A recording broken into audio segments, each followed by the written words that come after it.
It's Do Time with Pastor Steph.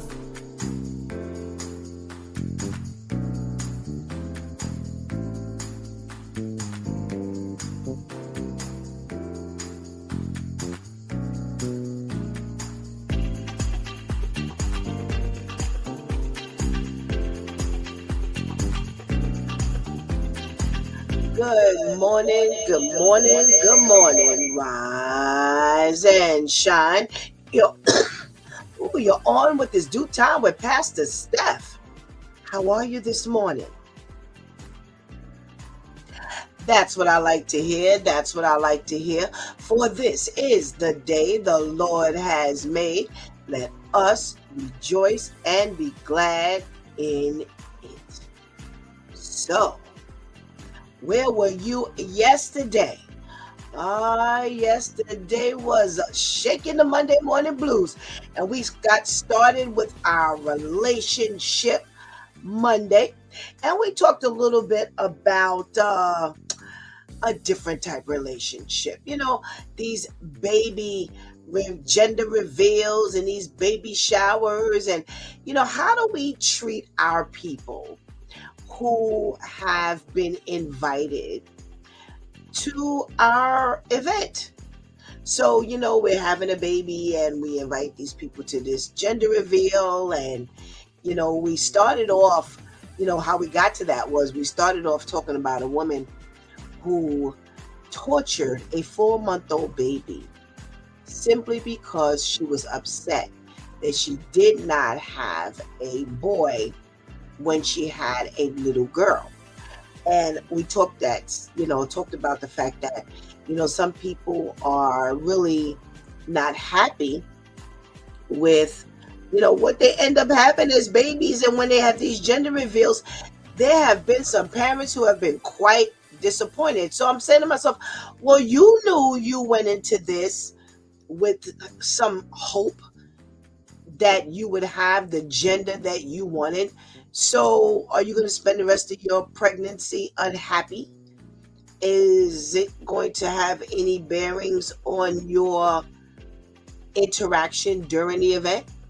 What happens when we have these baby showers and people give these baby showers out of the kindness of their heart, and because we are so ungrateful, we don't get it the way we want it. We don't get the DJ that we wanted, and we don't get the menu that we wanted. And, if people don't do it to our expectation, we're squashing their ideas and we're doing it on our own. And that's not the origin of baby showers and why, we were even given a baby shower. That was for people to take some time to, help you celebrate the arrival of your, unborn child, and, give you some gifts and, swap some stories. And now it's an all-out party and everybody named mama there. And oh my, it is quite a spectacular event for some. But it begs to, ask the question, what are we doing? How are we treating our loved ones? How are we showing our appreciation? We talked about, the expensive registries that we put together. And, years ago, you bought onesies and, Pampers and wipes and, pajamas and gowns and booties and socks and little hats and blankets, and you were happy. But now we're in the era of themed events and cost, and oh my, our relationships really need some improvement. Because if we're trying to indicate that we really love one another, it ain't happening well. We also talked about the two friends who, one was always late So the friend who was tired of always waiting for, her other friend decided to give her an hour earlier arrival time to the event than the others. And when she finally got there on time, was upset that she had to wait for others, despite the fact that for a long time people have been waiting on her. So it's like, yo, what do you want here? What do you want? What are you doing? What are we doing? What's the mentality? Now you're smashing the person and talking about them and, telling her that she wasted your time and, you're not nice and, oh boy, friendship, relationship dilemmas. How do we treat our friends? How do we show our friends we love them? How do we show our friends that we do appreciate who they are and their time? How does that work? How does that work? Well, that's how we spent our morning. But before we go, we got to talk about be careful what you feed. Yes, that was our switch tip yesterday when we had to switch with Shantice. Be careful what you feed. What are you feeding?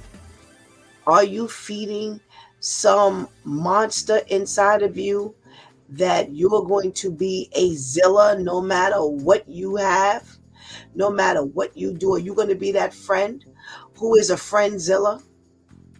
Are you? Or are you going to treat people the way you want to be treated? How are we showing God that we're appreciative of the love that He has given us through friendships, through relationships? We have a responsibility. And I love to be careful what you feed because it fell right into our conversation. What are we feeding? Are we helping people become that monster? Yeah, well, I'm not going any more baby gender reveals and all of this kind. No, this is going to slow down if people like me start taking a stand. If ain't nobody at the gender reveal, we got to bring gifts to the gender reveal. We got to bring a gift to the baby shower. We got to bring a gift to the first birthday. Yo, I didn't have this baby. You did. I'm sorry. This ain't working. But because we're all about ourselves, I gave a Bible verse yesterday that says, this is the time when we are becoming lovers of ourselves. Conceited and arrogant and selfish. Be careful what you feed. Are you helping to feed someone else's issue? Or are you helping to feed your own insecurities and faults? I don't know. Think about it. Well, that's how we spent our Monday. Today is Let's Talk About It Tuesday, Church Folk Day. Yep. It's time for us to come into another day. Thank you, God, for another day as we are moving into the end of the year real quickly. So we're about to get this party started. We got our My 2 cents this morning. Yeah, we're going to be doing that for the first time since we've been video live. So this should be nice and interesting. Well, go ahead and get that healthy breakfast. Go ahead and tell somebody, anybody, everybody that it's due time when Pastor Steph is on. And whatever you do, don't go anywhere because we will be right back.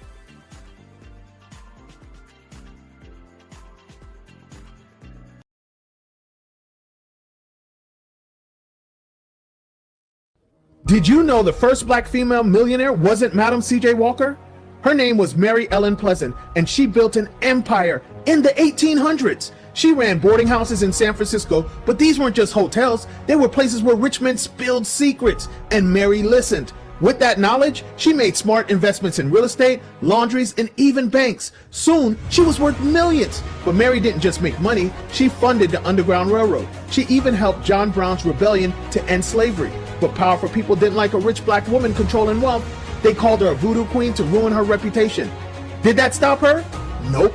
She kept building, fighting, and protecting her people. She knew her power. At her peak, she was one of the richest women in America. She went from being born into slavery to owning San Francisco real estate. Mary paved the way for black wealth and civil rights before most even dared. She refused to stay silent. She played their game and won. Yet history erased her name. Most don't even know she existed. She died broke.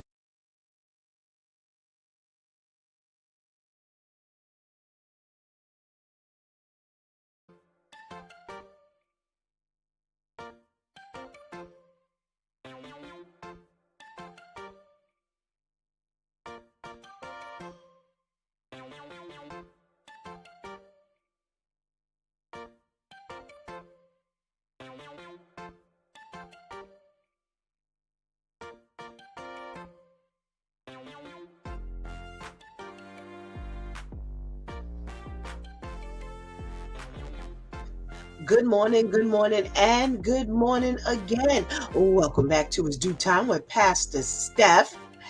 And it is Let's Talk About It Tuesday, Church Folk Day.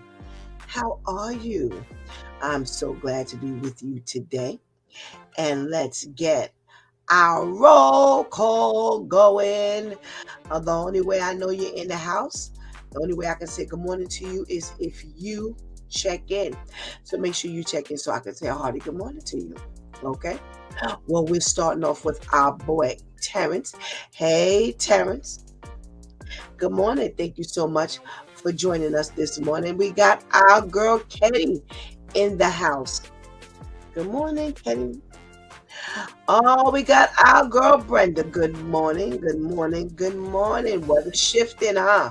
How are you out there? Taking care of our kitties. Yes. And we've got our Miss Charlene. Hey, Miss Charlene. Good morning. Thank you so much for joining us. Always happy to see you in the house. If I know anything, I know that Miss Grace might be laying back up in the cut. So I'm going to say good morning to Miss Grace. Thank you so much for joining us this morning. And I sure hope you're doing well on this restful Tuesday. And we could not go any further if we didn't say good morning to our ladies who hold it down and make sure that we're up and running each and every morning. Let's say good morning to our girl Shantice. Hey, Shantice. Let's say good morning to our girl Anika. Hey, Anika. Hope you're doing better. Hope you're feeling well and it's not so bad over in your world. We missed you. So thank you so much for joining us this morning. Well, this morning we're going to be doing my 2 cents. But before we start, I want to do a little trivia. Yes, yes, and yes. Now, this morning's trivia, we've talked about this some shape, form, or fashion, but there are little giveaways, little indications that someone might be actually interested in you. And we're going to see what we come up with today. I don't know if this is going to be like our kind of, the due time viewers and the due time cruise indicators. But listen, if you know that there is an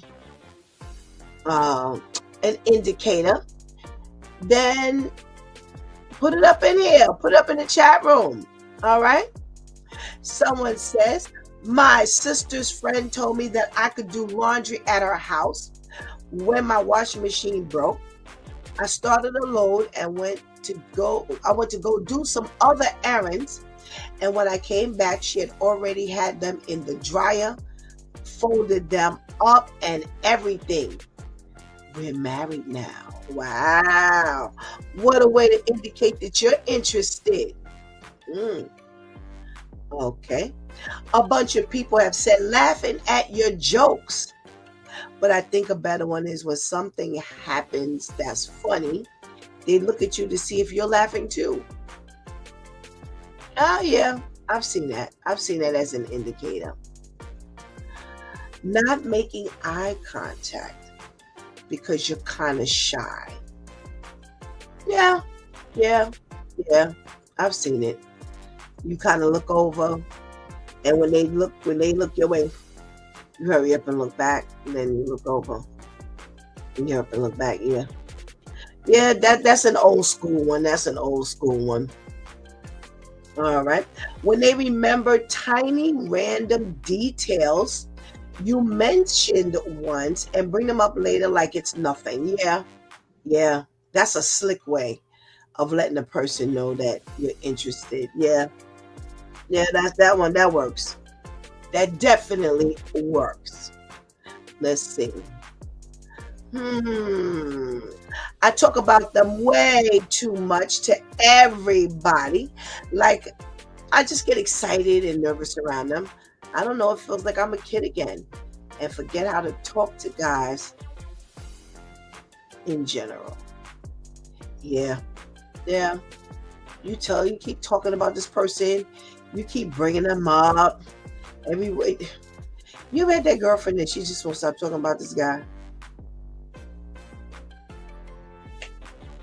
All right already. All right already. Yeah. Yeah. Definitely. Definitely an indicator. When someone goes out of their way to see you, mm, yeah, they end up at the same store you end up, the same supermarket. Yeah, that's an indicator that somebody's interested. For real. For real. When their friends ask if you like them. Mm. You remember that used to happen in grade school when you were kids? Yeah. Remember? Do you like so and so? Do we do that as adults still? Let me know. Let me know. I'm interested. Constantly texting, constantly trying to be funny in front of you, always making excuses to see you. Yeah, yeah, definitely. Definitely. Always making excuses to see you. Yeah, that's definitely one. Mm, let's see. The way they speak to you changes, whether it be the way they speak or what they say. Yeah, when they change their voice to talk to you. Hi, how are you? Yeah, no, yeah. You know they into you. You know they into that person. Yeah, that's a dead giveaway. Yeah, definitely, definitely, and definitely. Sometimes when I'm bored, I look around the room aimlessly until I see her, and my eyes stop on her for a split second without my control, just enough for her to notice. Yeah, yeah. Remember I said when you kind of look and you like turn away real quick? Yeah, they catch the eye contact. Yeah. Pretending they don't exist and avoiding them like the plague. Ah, do we still do that? I don't know, y'all. I don't know. Mm, I don't know. Y'all haven't said anything in here like, what y'all do when y'all interested in a person. I don't know. I'm trying to think of what did I do when I was interested in a person. After you get like to a certain age, you just don't you just don't do those things anymore. You just kind of end up saying what you want to say because it is just not the move. It's just not the move to be trying to, send those signals and, indicate. Listen, I'm too old for that. I'm just going to tell you, how I feel and what I think. And yeah, that's just way too much work. That's way too much work. Takes way too much energy. I don't know. Is it just me? I know I'm not going all about them things. That's what you do when you're a kid. Shanti said I would say or do things around them to get them to say or do things to me. Yeah, I remember that. I remember that. Yeah. Yeah. Or you bring up a subject that you think they're interested in, or you know that they're interested in, so you bring up the subject. Yeah, yeah, that happens all the time. I don't know. Like I said, I'm bringing this up because of, what our topic is today with our my 2 cents. And I told y'all what movie to watch. So hopefully everybody, would have checked in. Shanti said, I was always bold enough to talk to men for my friends, but not for me. Absolutely. Absolutely. Yeah. Let's get Pastor Brenda and Pastor Vinny on. Let's get Shantice on because Ainsley's not on yet. So we get ready to start. But I want to talk about that for a little bit, especially with Pastor Brenda and Pastor Vinny, because they've been married like forever. Good morning. Good morning. Good morning. Good morning, Pastor Vinny. How are you? I am good. I am good this morning. Good, good, good. Oh, we got our boy Ainsley in the room. Come on, Ains, join us. Shantice, come on and join us. Good morning. Good morning. Our traveling buddy Good here morning. today. Good morning. Good morning. Hey, good morning. How are you? Well, I'm doing all right. I think I got Why are on. you looking at the screen? Huh? Well, I said I was laughing at you because of the way you're looking in the screen. Oh, okay. I try to do a little setup here real quick while I'm at the airport. Okay. So listen, I just did trivia based on our movie today. I just did some trivia about, indicators when you're interested in somebody. And, they brought up some stuff that we used to do as a kid.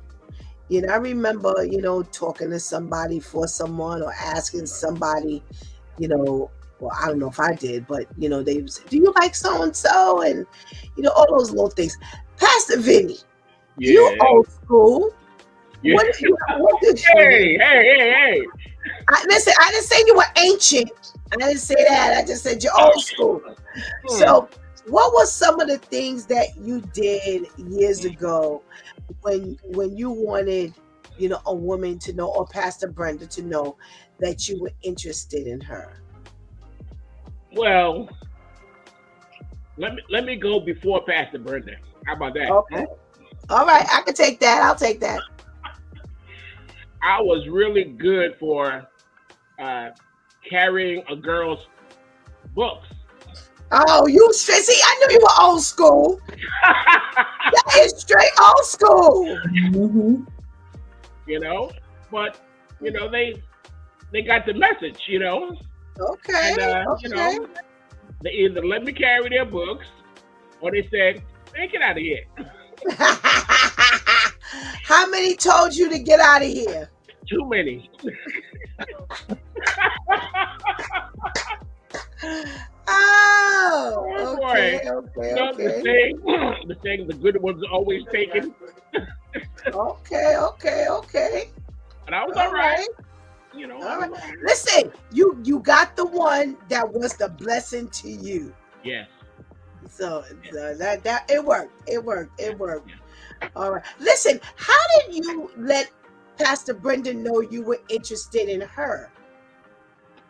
Well, I think we mentioned that we had met up at our church camp. Right. And and so a friendship developed, and years after camp, we started a singing group together, and we, just not in each other's lives, just friends when we'd meet, because we went to different churches, same denomination, different churches in Brooklyn, and we were always involved in the music. So if one church had a music program, more than not, we would be there. We would be at each other's church, or at the concert events or something like that. And we, we were kind of dissatisfied with what our churches were doing. So we did our own thing. We put our own group together. Okay. And we started doing concerts outside of the norm, outside of the regular church. And, we just got closer and closer. And it was after a rehearsal. We were just sitting around at one of the members' house. It had the piano and so forth. And I'm sitting there. Brenda's sitting on the piano bench, looking away from me, and the Lord said, "That's your wife." Wow, nice. And I said, "Who?" Ah. I didn't really have a clue. Wow. The Lord said, I said, "Who are you talking about?" He said, "Brenda." Wow. He said it very clearly. He said, "Brenda." Wow. I wasn't crazy enough to go and tell her, "Listen, the Lord told me that you." No. But I was scheduled to be in Queens, in Springfield Gardens, with my godfather was the pastor at the time, Claude Eden. So I asked, I said, "Would you come with me? I have to be at Springfield Gardens, I probably have to sing out there." And she said, "Sure, I'll come." And so I picked her up and we went. We talked on the way up, talked on the way back. We stopped at the King's Palace in Brooklyn when it was still the King's Palace. I don't know what it is now. We had dessert. She had a sherbet. I had a frozen custard. And stop it. And we talked and we parked outside of her house when we got there, and we just talked. And I told her, I said, I really like you. We've been friends forever, but I'm thinking that the Lord might have something more in plan for us. And that was the first real date. The second date, you've heard of Junior's Restaurant, right? Mm-hmm. I used to park my car behind Junior's Restaurant at the public parking. And so it was snowy. It was in January kind of. And I ended up working late. So she met me at my job, and we took the train over, to DeKalb Avenue, went to get the car. Pastor Steph. The parking garage was closed. Locked up tight. Close your mouth. Wow. But my job will give us car vouchers.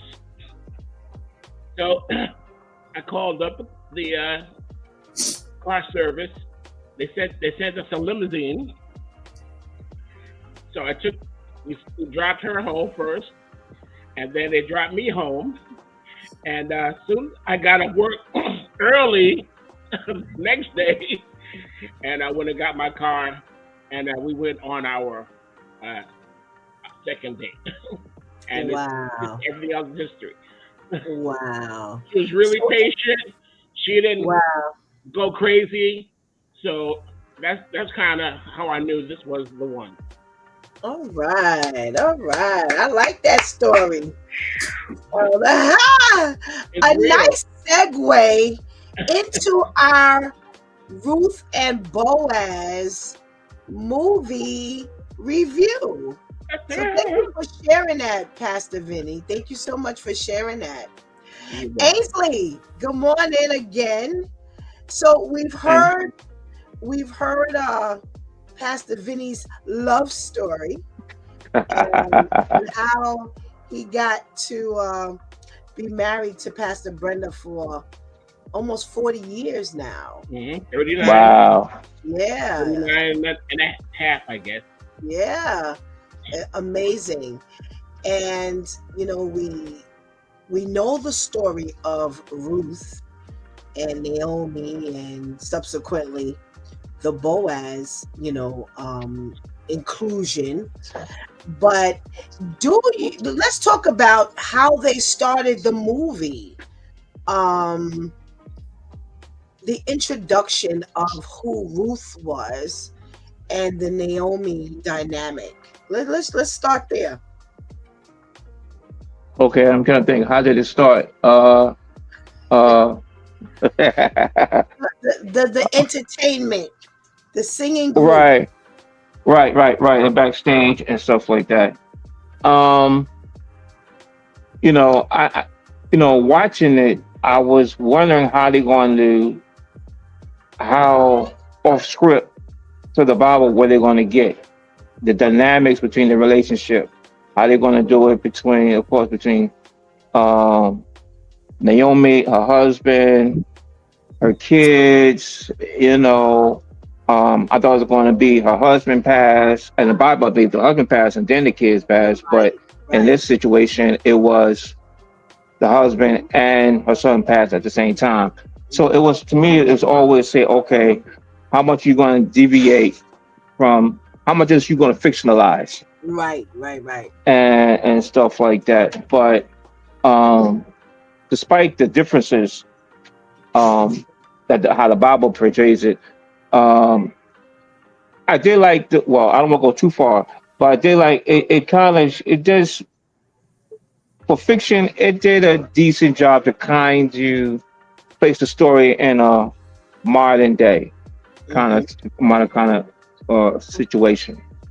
So it was okay. What reminded me as soon as I saw, what's her name? Soraya. First thing I'm thinking, I'm like, here we go again, like the same character from Kingdom Business. I'm like, and to see the same guy too. Oh my gosh. Yeah, the son. Yeah, I was like, here we go again. What? Yeah. So I was going to see how that's going to go. Yeah. So I thought it was interesting how they all the dynamics. Okay. Shantice, let's talk about how, the introduction of this entire the backstory. Mm-hmm. That's the word I want to use. The backstory as to how, again, like Ainsley said, the introduction of Naomi, her husband, the sons, and all of this stuff happens, and she loses her family, and then she meets Ruth. Let's dive into that.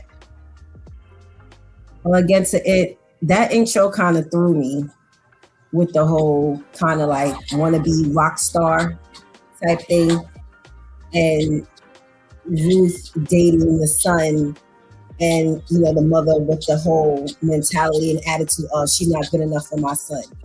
And I'm like, they always end up getting this man, the one who played her husband, to play in these movies. Yeah. He's either the pastor, right. Either one. It's like, what is happening? Yeah. For his duration in there, he did pretty good. So to see that kind of threw me a little. And Felicia Rashad has proven to be able to play that type of role where she's kind of like that stuck up, good for you type of persona. So that kind of threw me, of course, when you're comparing it to the actual biblical story, because the sons actually married, and then it didn't start off with both sons. One of the sons was already deceased. So you only started the movie with the youngest son and the husband.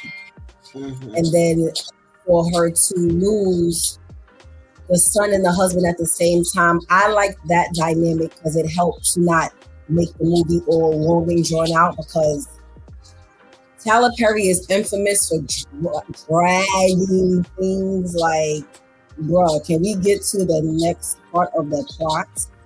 For real. Yeah, so, and I think that was a Devon Franklin thing, because he is like, Definitely. to the other You could definitely tell something wasn't Tyler Perry. Right. Like, can we please get to the other part of the story? Oh my gosh. Like, when you I was able to watch it straight through. Yeah. When you have a to be continued movie, you doing something. So that I like the fact that they both left at the same time, and because of this guy now going after Naomi, Ruth feels like I have to stay close to her because like I have to protect her, and I feel guilty that now he's after her because of me. You know, so he took out my boyfriend and his father because of me. Now you talking about if I don't come back, you're gonna take out the mother, and I'm not with coming back. Because if that was the case, I wouldn't have left. I just left. You know, so I'm not with that. So I liked how that tied in. So like, well, what would make her so adamant? Because in the actual story, Ruth was adamant about going with Naomi. It was two of them, and one of the other daughter-in-law fell out, but Ruth decided to stay. So with this one, you only had one, and because of this whole like I feel guilty and I gotta be by her side to protect her, I'm adamant about going with her. And the whole dynamic as to how Naomi lost everything, you know, that I liked how they played that out as well. Well, he didn't let you know that things were falling apart, but surprise, things are falling apart. You got to move out. You got to give this up. You got to give that, so on and so forth. But you still got that old rinky-dink property, you know, because name. So I liked how they were able, and that helped to modernize it, you know, and not make it like the sackcloth clothing, and you know, because if that was the case, maybe used to have been dressed up with the Jesus sandals. And I like how they played that out. Okay. Pastor Vinny, how did you enjoy the opening? We know the Ruth and Naomi story, and you know, opposed to them being married, she was dating her son. You know, Ruth was dating Naomi's son, and again, like you know, Shanti said, she wasn't good enough for her. How did you enjoy the beginning, the introduction to this entire dynamic? Well, this was my first time seeing the movie. It's new. And so I really didn't know what to expect. But when I saw that it was Tyler Perry, I said, oh, okay, so we're not gonna, like Shantice, we're not gonna have the Moses kickers. It's gonna be pretty dope, I guess. So, but the beginning, you know, again with the music background, and you know, what really got me into it was that Ruth was not satisfied with what she was doing, and so that started to, you know, snowball, and she became more and more disenchanted in the direction that the producer, you know, had her going in. And I'm glad that she was strong enough to speak up. Right. She was willing to give back the money, you know, give back the car, you know. But this guy, you know, he reminded me of Clive Davis. That's the name. He reminded me of Clive Davis. And you know, he was gonna go after her. You know, Ruth was his Aretha Franklin. I really, you know, that sucked me in. That really took me in. And then, you know, when she went looking for the mother, you know, I mean, they're moving the couch out the house. You know? I'm like, whoa! Yeah. You know, so again, so many things. But This was totally. I didn't know what to expect. So it all came to me really fresh.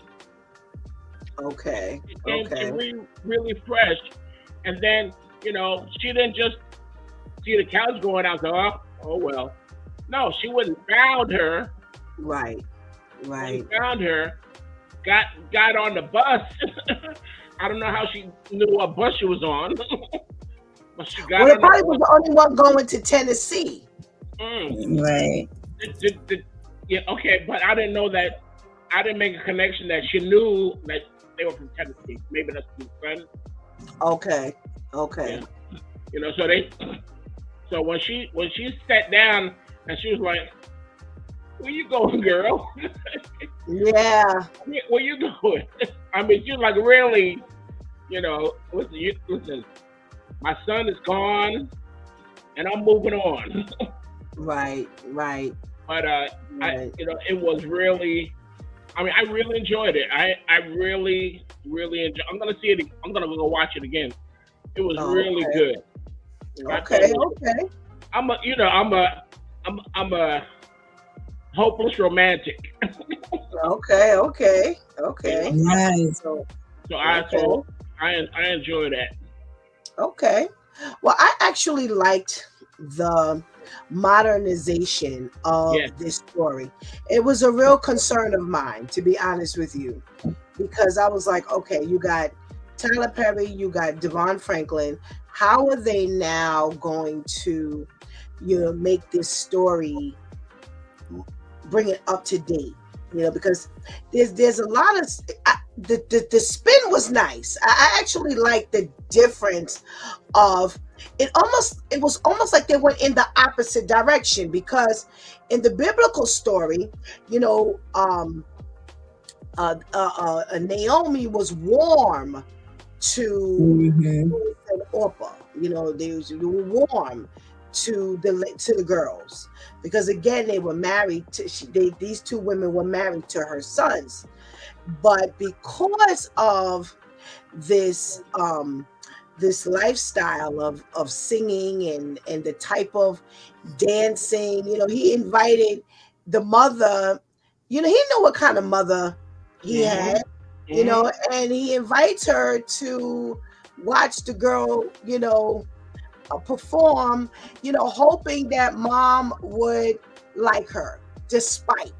Because listen, you know how your mother is. She's all stuck up. Mm-hmm. How she gonna look at this girl. And the father, as always, he's warm, but now, when she goes to speak to the mother is stuck up. She's, I don't want to be bothered, and she's not. She doesn't mince words. She lets her know, and when the death happens, they share in that death, and I liked that. I like that they put the death together, where they experienced the emotions right there together. They found out together at the same time. They were sharing. I can get to see how you took the death of my son, because of course you would assume the death, how it would hit the mother.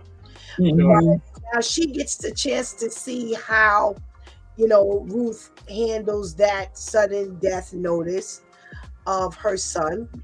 And then I like the spin on how they lost everything. I loved it. I loved it. I loved Right. the way, excuse me, they introduced the loss of all of their possessions. Where you got to go back to this, as Shanti said, this rinky dink house. But, listen, you're losing this, but he never took your name off the house back in Tennessee. Mm-hmm. And, she's accustomed to all of this lavish life. Mm-hmm. Now she has to go backwards. I Right. do like the dynamic of Ruth chasing her down, which is Mm-hmm. much different than the story.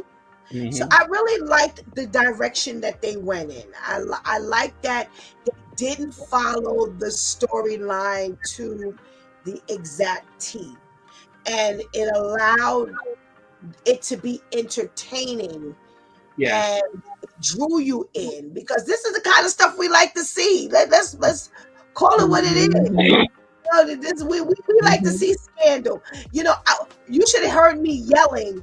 Teresa and I were watching it, and when the producer, and when he tells her at the wake that he was the one who set up the carjacking, I was like, Yes. no! Right. Yeah, I they was ruined. They so get a spoiler alert. I was like, don't be letting me in on when the things be happening. oh my goodness. I was so shocked. I was like, did he just say that? Right. Right. It was really, I loved the direction that they went in from the very beginning. It was really, really good. All right. So now we Ruth pursues Naomi, and they get to this house, and now immediately Ruth sets out to get this job. Right. She's not a slacker.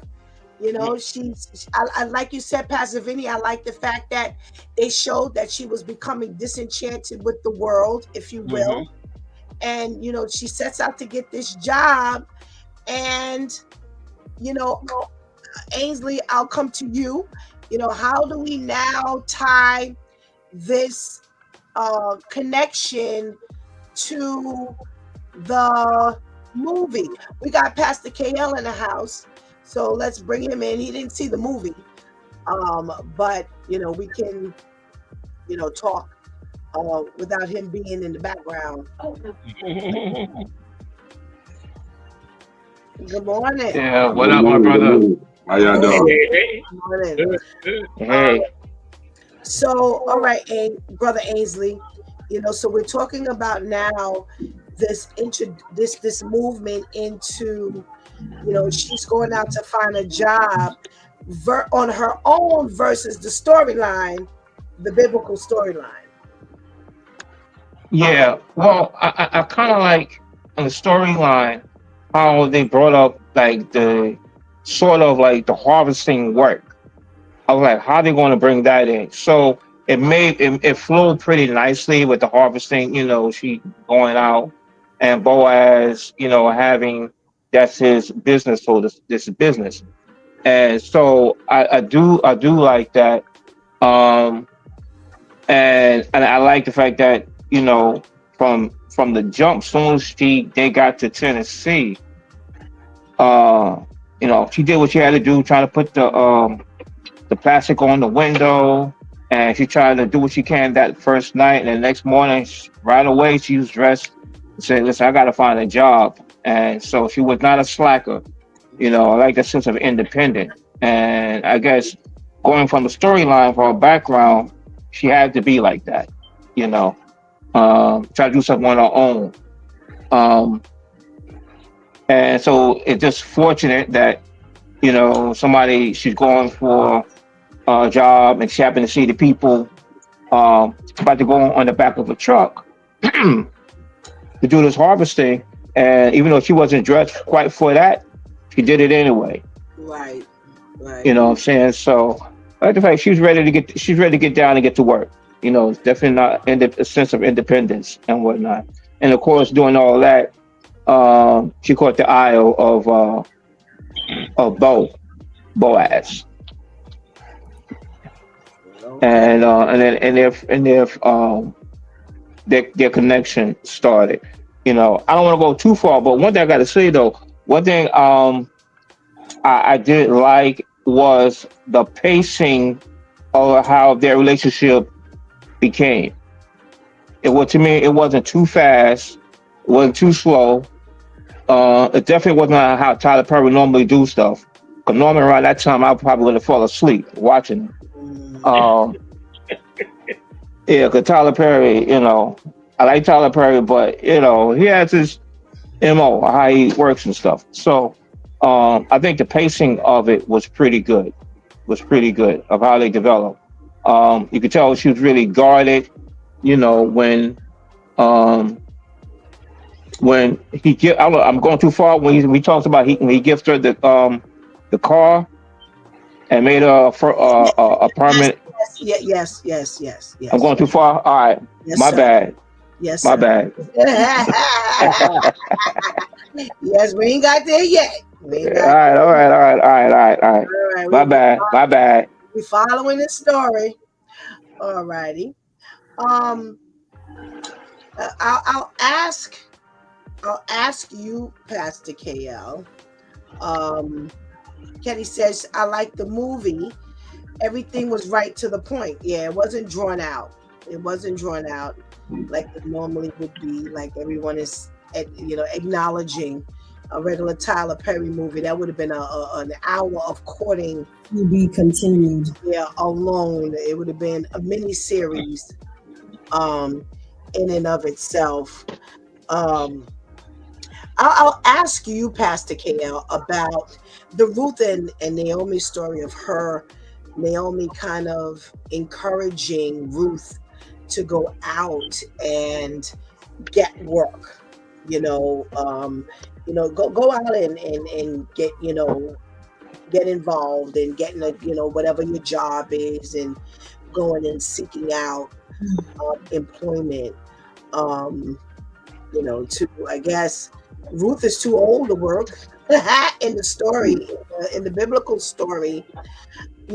How important is it, in your opinion, even from the dynamic of, she lost her son, and now she's with the daughter-in-law. How important is that, even in biblical times, to, the relationship? We're always talking about relationships here. What do you think the importance of that, even her, like being an older woman, encouraging her to go out to, listen, go do your thing, go out, find a job.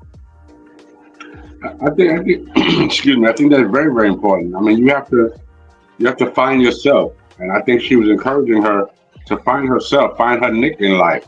Even from today's time, find your sense of who you are, your independence, if you will.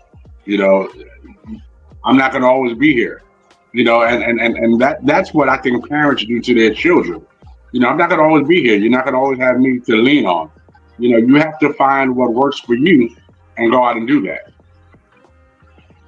Okay.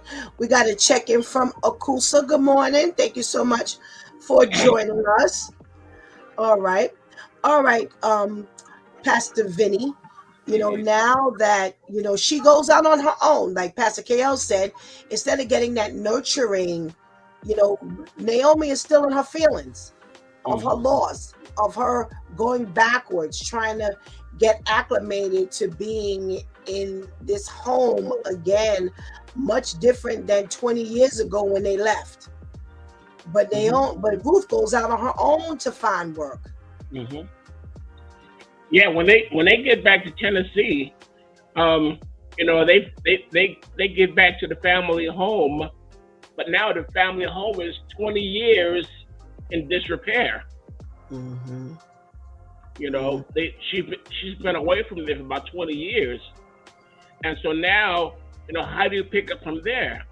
Naomi had a couple of things working against her.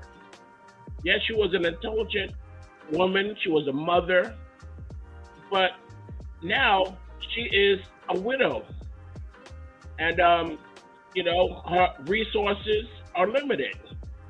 Mm-hmm. Back in the Bible time, if you were a widow, you were at the bottom of the rung. Mm-hmm. There was not a lot of room for you to move up. She was a widow, and then that she was a woman.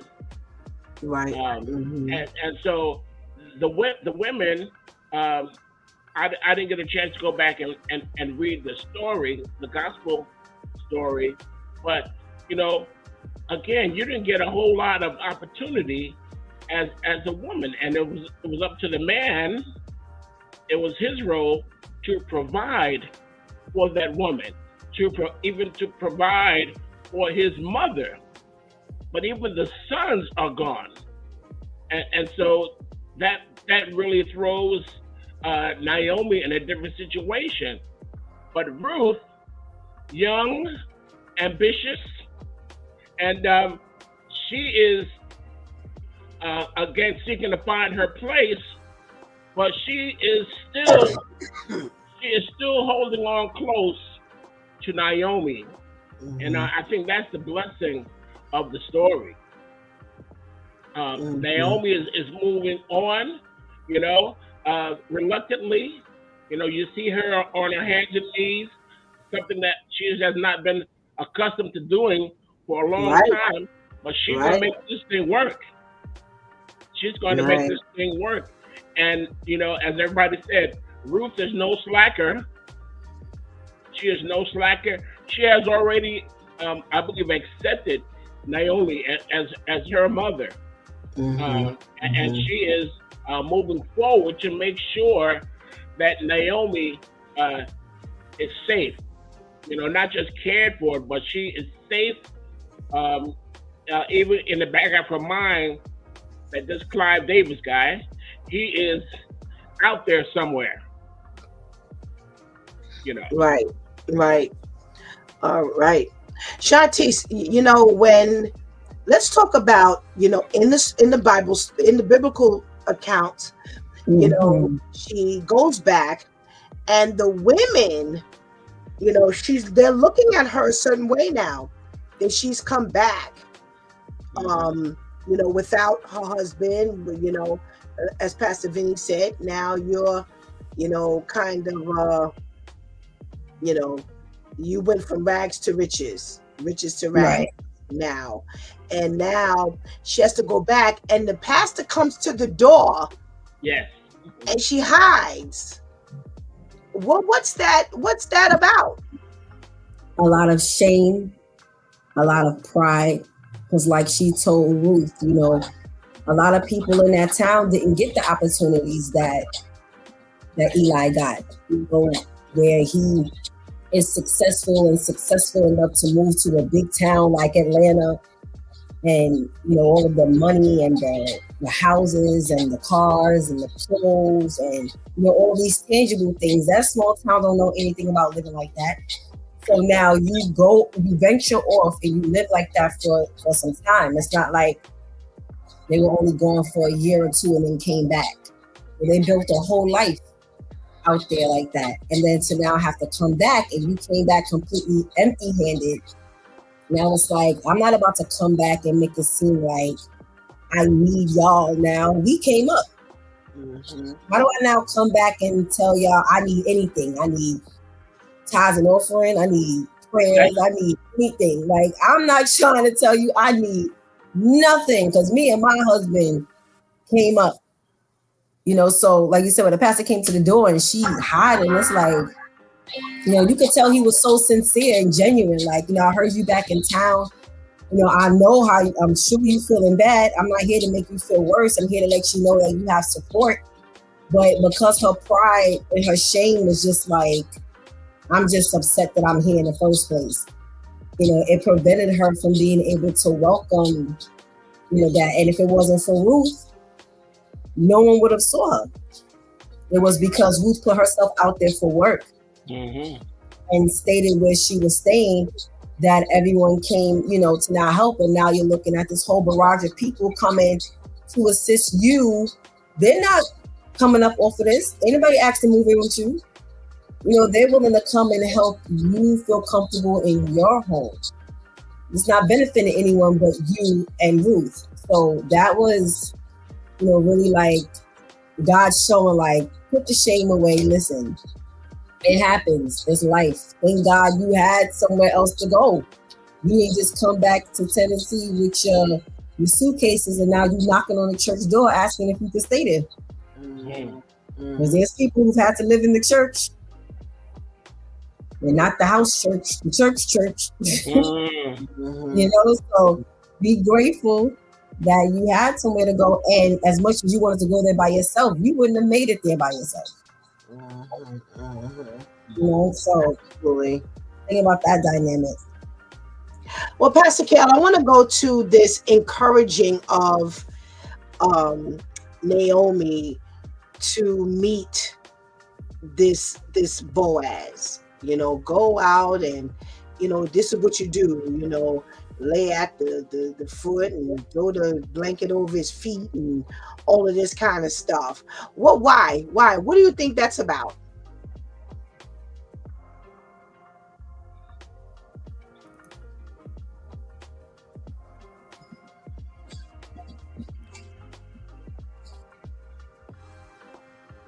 Hey, we can't hear you.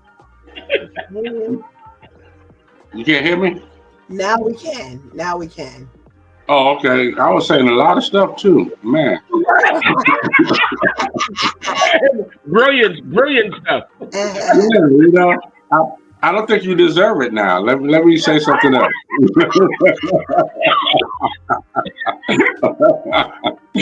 No, what I was saying is that I've never had a woman throw their hair at my feet and stuff like that. I think that's a form, or that was a form of submission. Even I think it was Mary or Martha wiped Jesus's feet with their hair. I mean that was a form of submission. And I think that a man, I mean, even in these days, I mean, they might not see it biblically or spiritually, but that's a high compliment. You know what I mean? I think they would look at that woman as someone they would want to be with, again, as a form of submission. All right, Brother Ainsley. So now here we are where they find that Naomi is back. Boaz figures out that, hey, this is Naomi. I knew her from when I was a kid. And now they gather up all these people and they go to the house and they now fix up. Now you can go ahead to the car part, brothers. All right. Well, before you get there, though, I think there was an interesting dynamic. And when the pastor came, and as Shanti said, there was shame, but I think it also demonstrated she was still hurt and so angry, even at the Lord and stuff like that, because she even knocked the cross off the wall and whatnot. It was like, to me, it was like, I really don't have anything to do with this church, the whole church. I lost my husband and my son. I'm so hurt by that, and both at the same time. So it was like, I really want to have anything to do with the church, those people. They're gonna be looking down at me.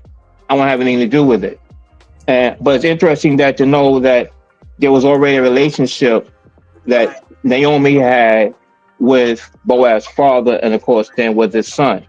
And of course now with the Ruth meeting him, and that dynamic, how that came about, so it was like, because there had to be, as much as the fictionalism in it, there still had to be some kind of relationship that Naomi still had to know Boaz. That had to be in there. So I think it played well how they did it in the movie. And so because of that, now Boaz said, okay, well, listen, they see the house already disappeared. I think it was really nice. It was like almost like a redeeming factor. Like, you're back home, almost like the prodigal son. You're back home. Let's clean you up. Let's get you together. And they just came. She wasn't expecting it, and I think that's really opened her heart to accepting, of course, accepting everything that was going on and stuff like that.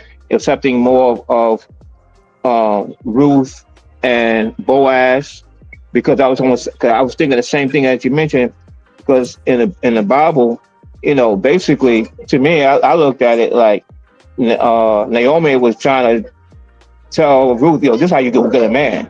This is how you do it. This is what you wear. This is how you dress. This is how you go get that man. Right. And but in a sense, in the movie, she just gave her the dress, but she gave him that opportunity to go for that walk, even though that other woman was like, oh, look at it, when he was standing on the roof. Right. And she kind of interjected, said, oh, Naomi, Ruth made this tea just for you. You Right. know, kind of got the other woman out the way. Yeah. Y'all go for a walk. Yeah. You know what I'm saying? She was just more accepting of the whole what's happening here. Right. But I think it was the whole church coming together that kind of helped made that happen, moving forward and stuff like that. So of course, and getting the house together, you get a car, and again, I like the dynamic of how the pacing of the relationship. He wasn't like say like this. He wasn't just trying to get the draw, so to speak. He was really looking for a real relationship. GTV. GTV. That's what it GTV. Hello. Keep it real, right? Yeah. Actually, absolutely. Oh my goodness gracious. Pastor Vinny, Ainsley has brought up the pacing of this dating.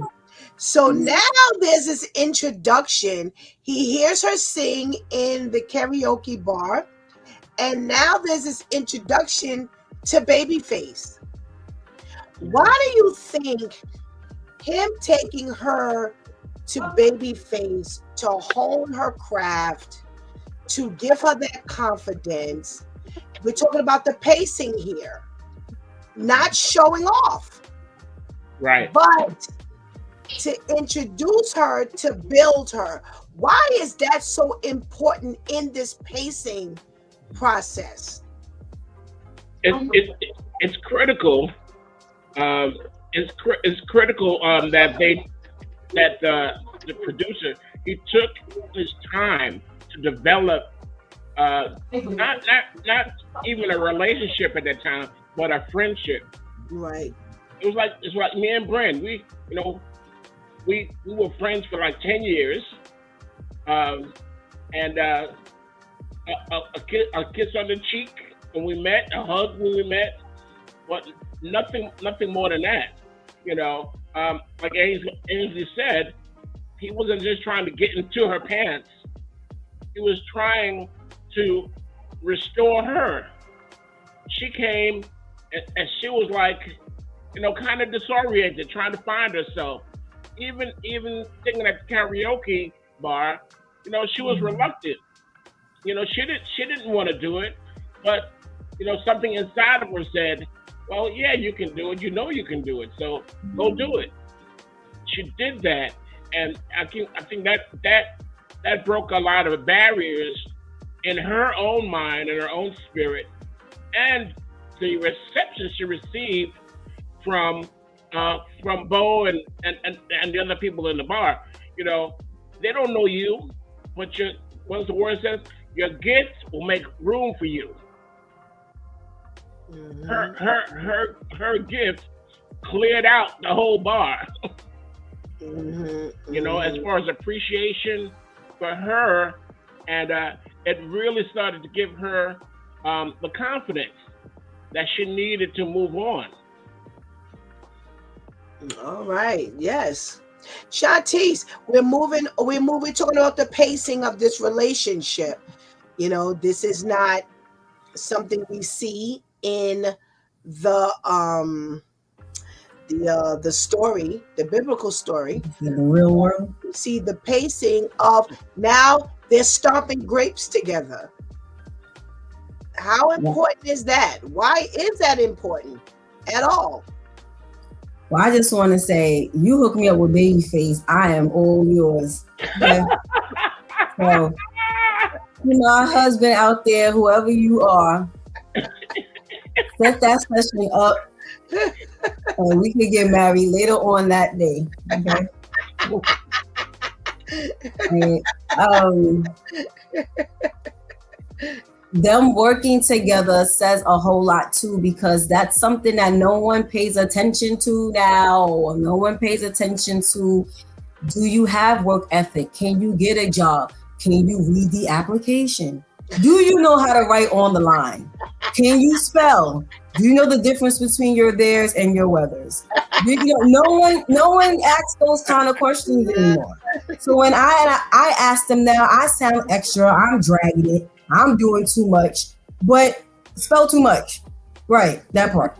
So for them to be working together, he looks over and he sees this young woman who looks like she's capable of doing any other type of, girly type of job, but yet she's over there cutting from the grapevine and adamant about it, and what intrigued him, of course, is the chase.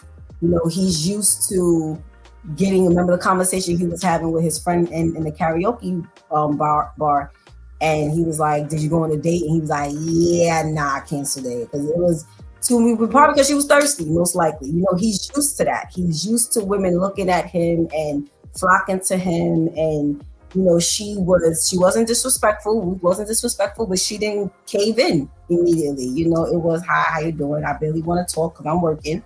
My focus is on making this money, sir. Thank you. And that helped to really get him open a little more to who she is, what she's about. So now you go and you get this promotion, so you go from being a temp to a permanent player of this team.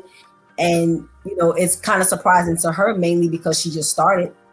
I know she didn't question her work ethic because she knew what she was putting in. The first day she worked, she was able to take groceries back home, able to go to the store and buy groceries, so it says a lot about what men are supposed to be looking for. Yes, she's pretty. Yes, she has both arms and both legs and so on and so forth. But is she willing to work?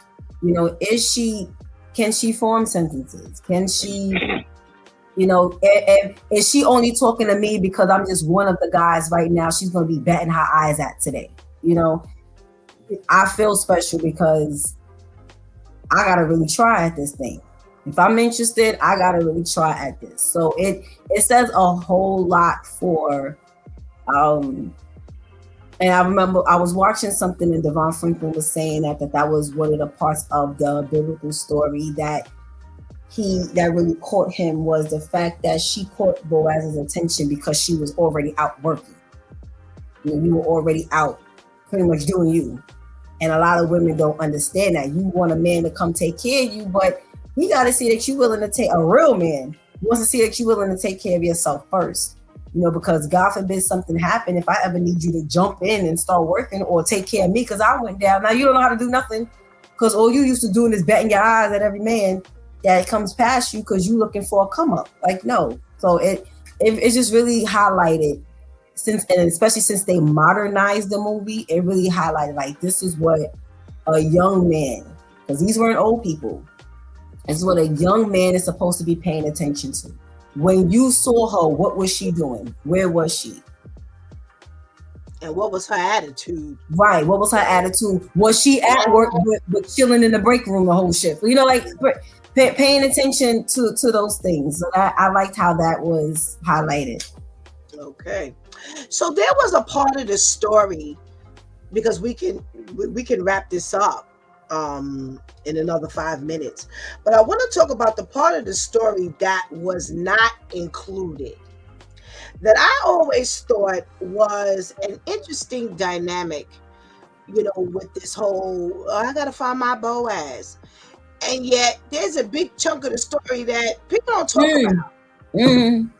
And one of the things, Pastor K, I want you to talk about is this whole dynamic of the family member who actually the all of the property or whatever it's supposed to go to. He has an opportunity to keep it or sell it or whatever have you. Let's talk about that piece that's always left out in this story.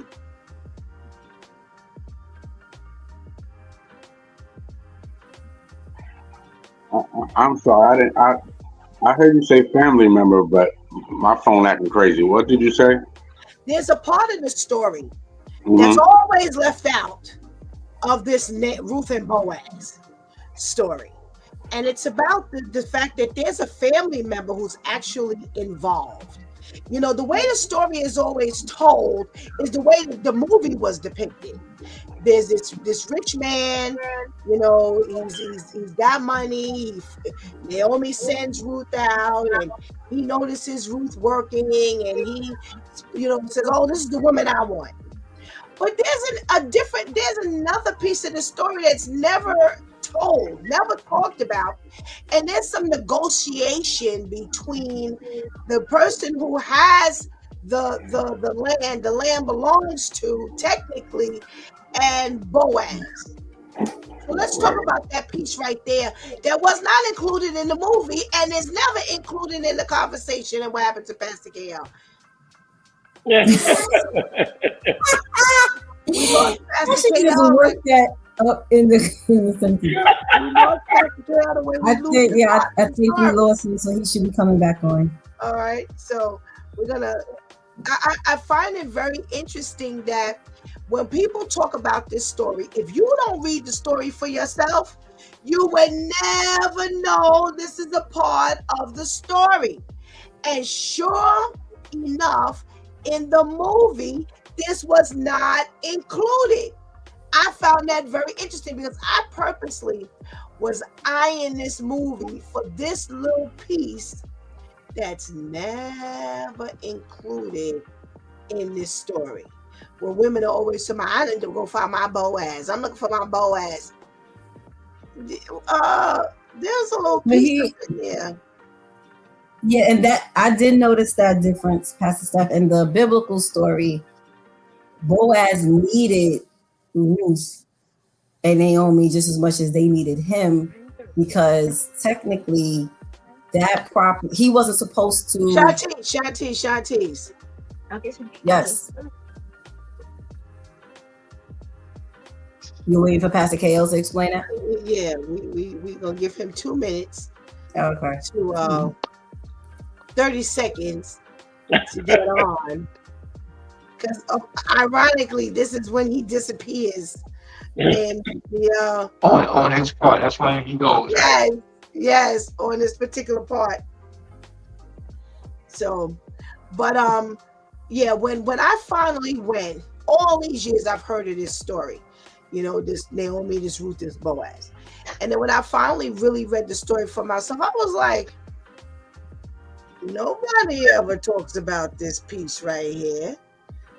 You know, this is, you know, in the story, the movie, the father was the one who actually had the business. And, you know, he passes it down to the son. And even Naomi asks him, like, are you going to sell it? Are you going to keep it? He was like, yeah. It's like, hey, I ain't going nowhere. You know, this is my thing. So, all right, well, Pastor KL, we're going to have to pick him up on another piece. Go ahead, Shantice. Yes, in the biblical story, there was supposed to be. Pastor KL says the devil is a liar. I can't get back on. I had a feeling you were going to say that. Oh, my goodness. All right, go ahead, Shantice. Yeah, there's supposed to be another family member who was supposed to inherit the property that Naomi would have gotten. But in this one, Boaz was already had to come up. You know, he didn't need anything. He was the one doing all of the blessing. I forgot how it was worded in the like he was the redeemer. It was worded like that, some in the Bible. But it was another word attached to that. So here in the movie, he was the one given in the abundance, and Naomi and Ruth were the only ones who were quote unquote coming up. But in the Bible, he was like, well, technically, I'm not supposed to be getting in on this because you got so-and-so over here. And yeah, so I did notice that difference. Okay. Pastor KL is back. He No, was. He was for a second. Mm-hmm. All right. Ainsley, what do you know about that part of the story? That's always left out. Yeah. I was trying to see how if they was going to put that in, and they didn't quite put it in. Because as I recall, you know, um, whoever was supposed to get the property, to me, it's supposed to show what Boaz, um, what he had to go through to finally get to, so they can finally have a happily ever ending and whatnot. And I think somebody else would say, "Yeah, I will I will get the property," but it was like they had to get the property, and I think they have to deal with. I mean, they have to take on Naomi and Ruth too. Then first said, if I got to do all of that, I Right, don't want it. right. And so, I was hoping to see. Yeah, I'm like you, hoping maybe to see some of that, but I guess in a nutshell, so what what Boaz had to get through, I guess in a movie, he got beat up a little bit. So there you go. Okay. Pastor Vinny, what do you know about the part that nobody ever talks about? Neither did the movie. Nothing.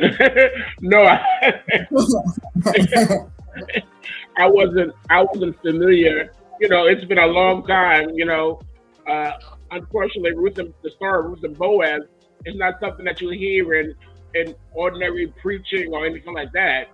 As a child, I remember the story, but I've been a child away from that for a long time. but Okay. but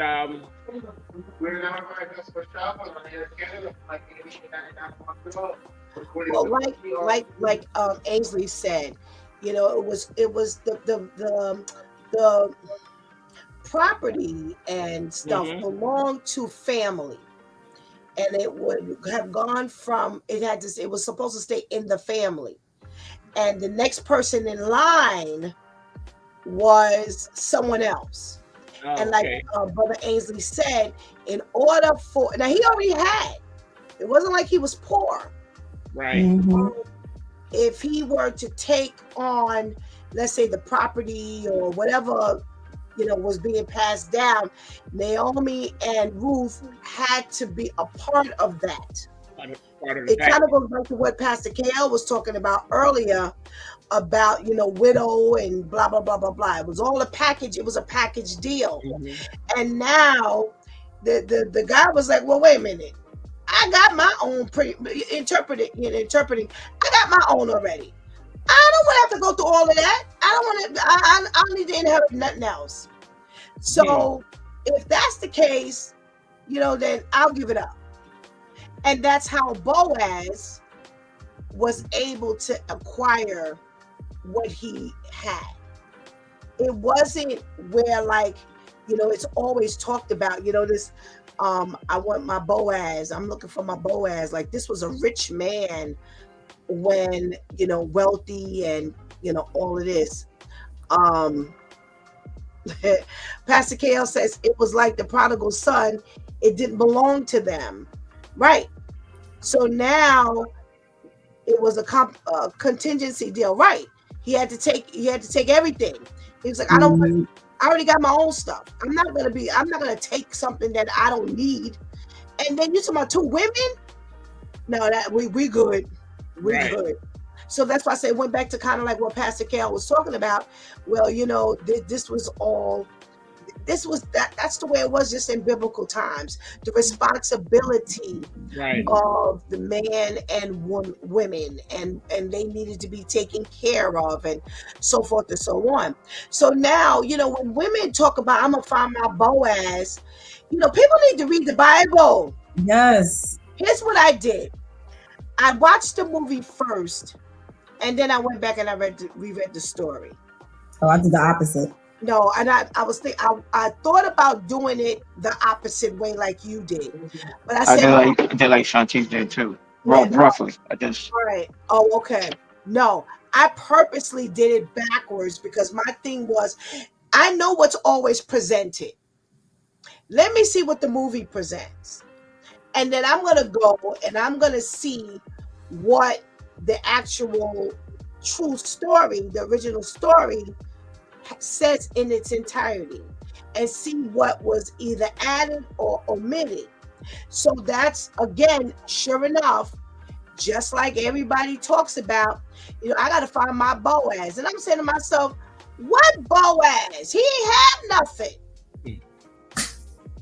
That part. So you keep talking about, I want to find my Boaz, but yet when you find a broke man, you don't want to invest nothing in him. He's always going to have. I'm dead serious. I'm dead serious. You keep talking about, I want to find my Boaz, then go find a broke man who's on this come up.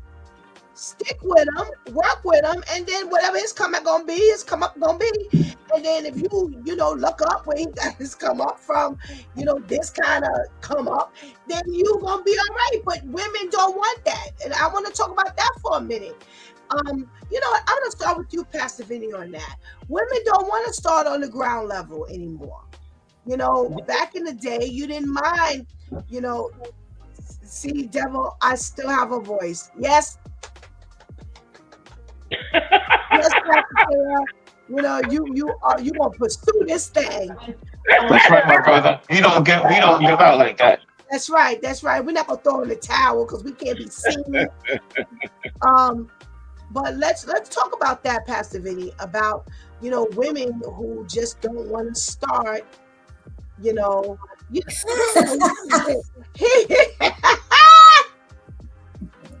What happened there? Pastor KL, you're going to have to read those comments for yourself, Pastor Vinny. Yes, I am. Oh, my goodness gracious. Oh, my goodness. So let's dive into that for a quick minute. We got a few more minutes left about how the women don't want to invest anymore. Unfortunately, it's really very prevalent. It's too prevalent because they come in with one idea about how their relationship wants to be, and the man has a whole different view on how this relationship should be developed. I know a guy right now. He's on his fourth marriage. He pretty much adopted the fourth wife's family and has discarded his own family. The wife now, she has a BMW in the garage and a Benz on the street.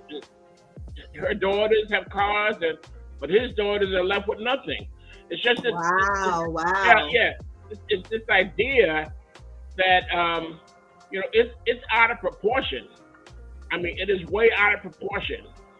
When me and Brenda and I met, I was just starting at the post office, and Brenda was working for the city of New York. So she was independent. As a matter of fact, the third date, she said, "Sweetheart, this next date is on me." I said, "What?" What? I said, "Let me go find a ring." And she didn't make these crazy demands, and she came and met my family, and of course they told her, "Well, you don't have to wait for him to be here. You can come by yourself." But this is how it is. Unfortunately, and it's sad. It's a sad. Hey, Pastor KL, it's a sad state of affairs that we have to do all of this hoop jumping through hoops, just to satisfy some of these ladies. I'm so glad I found Pastor Brenda when I found her. Amen. Pastor KL, now that your bagless grab you while you're on, this dynamic that was left out, and then the introduction of the question, women don't want to come in from the ground level up anymore.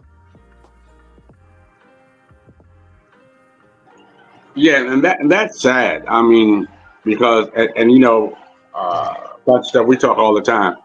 You know, if you can't be with me when I'm building, Mm-hmm. don't come to me when the house is already built. Mm-hmm. Because at that point you have no rights. You know, you can't put a picture in my house. You can't do none of that stuff. If you're not with me when I'm struggling, you are not worthy of me when I'm winning. You know, and people don't understand that. They want you already winning.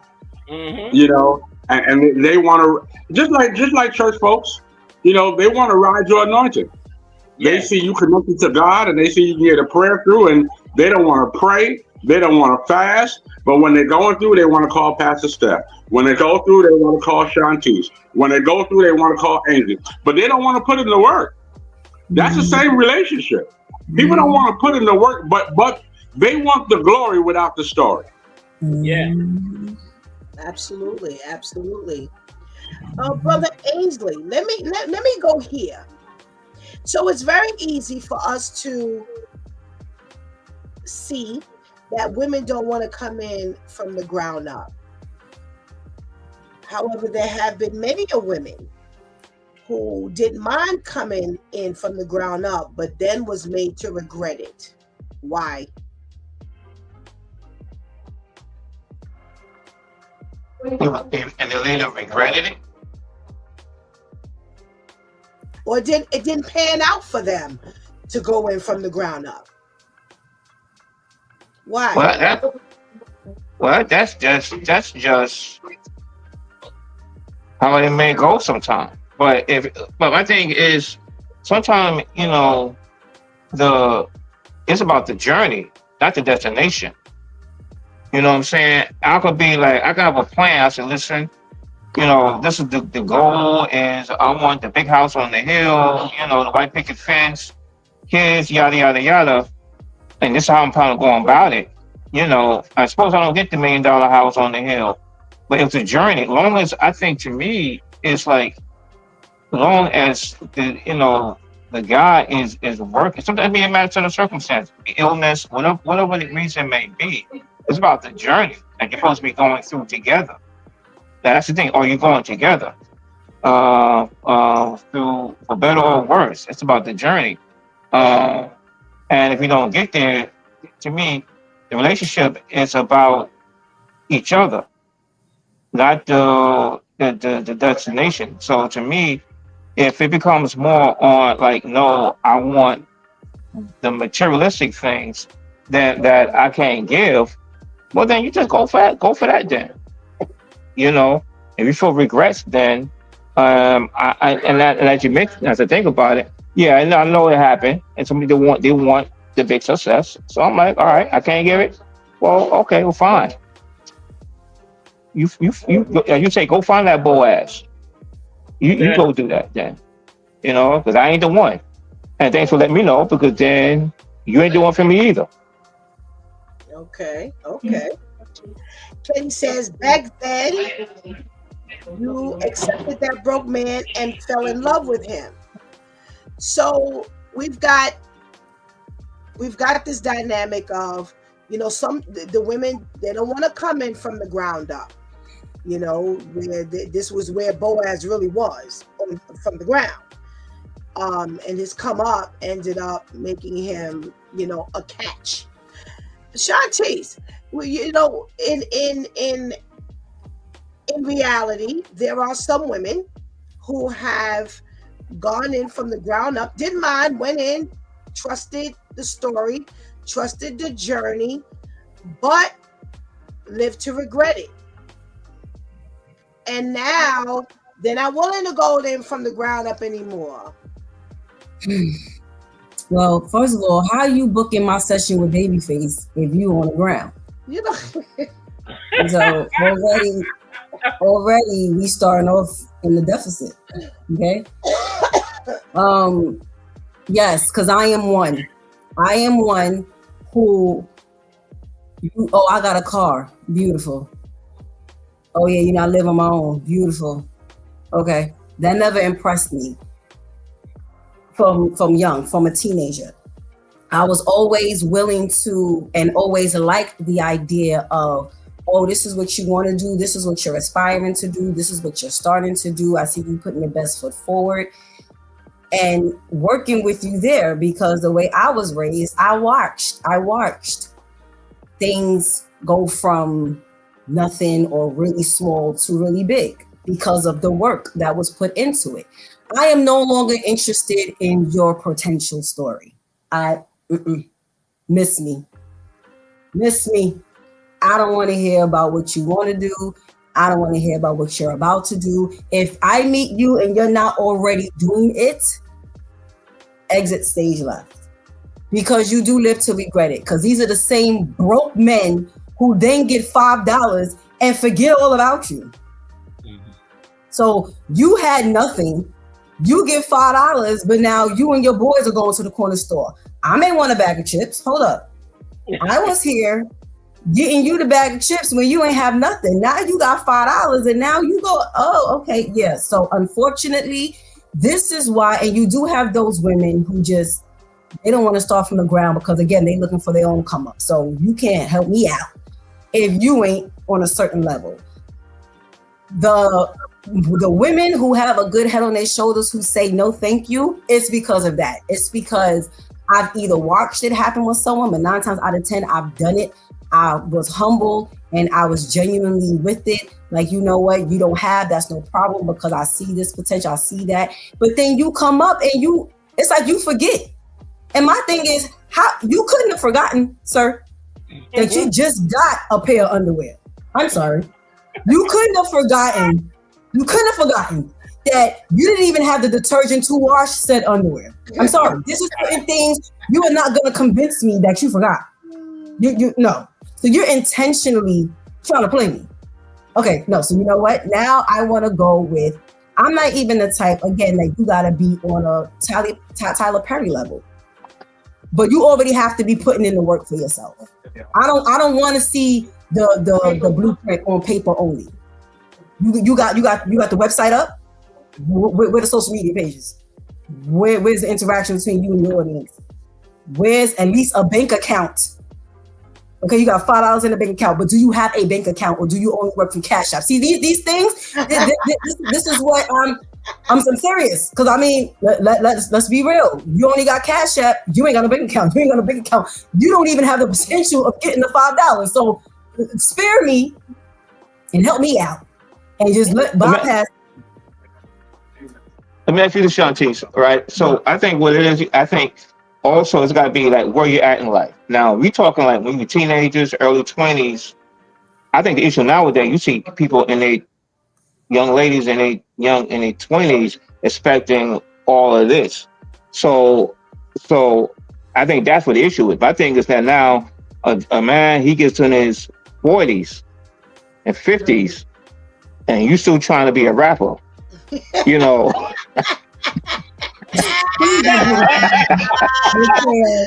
Don't You trying to come up.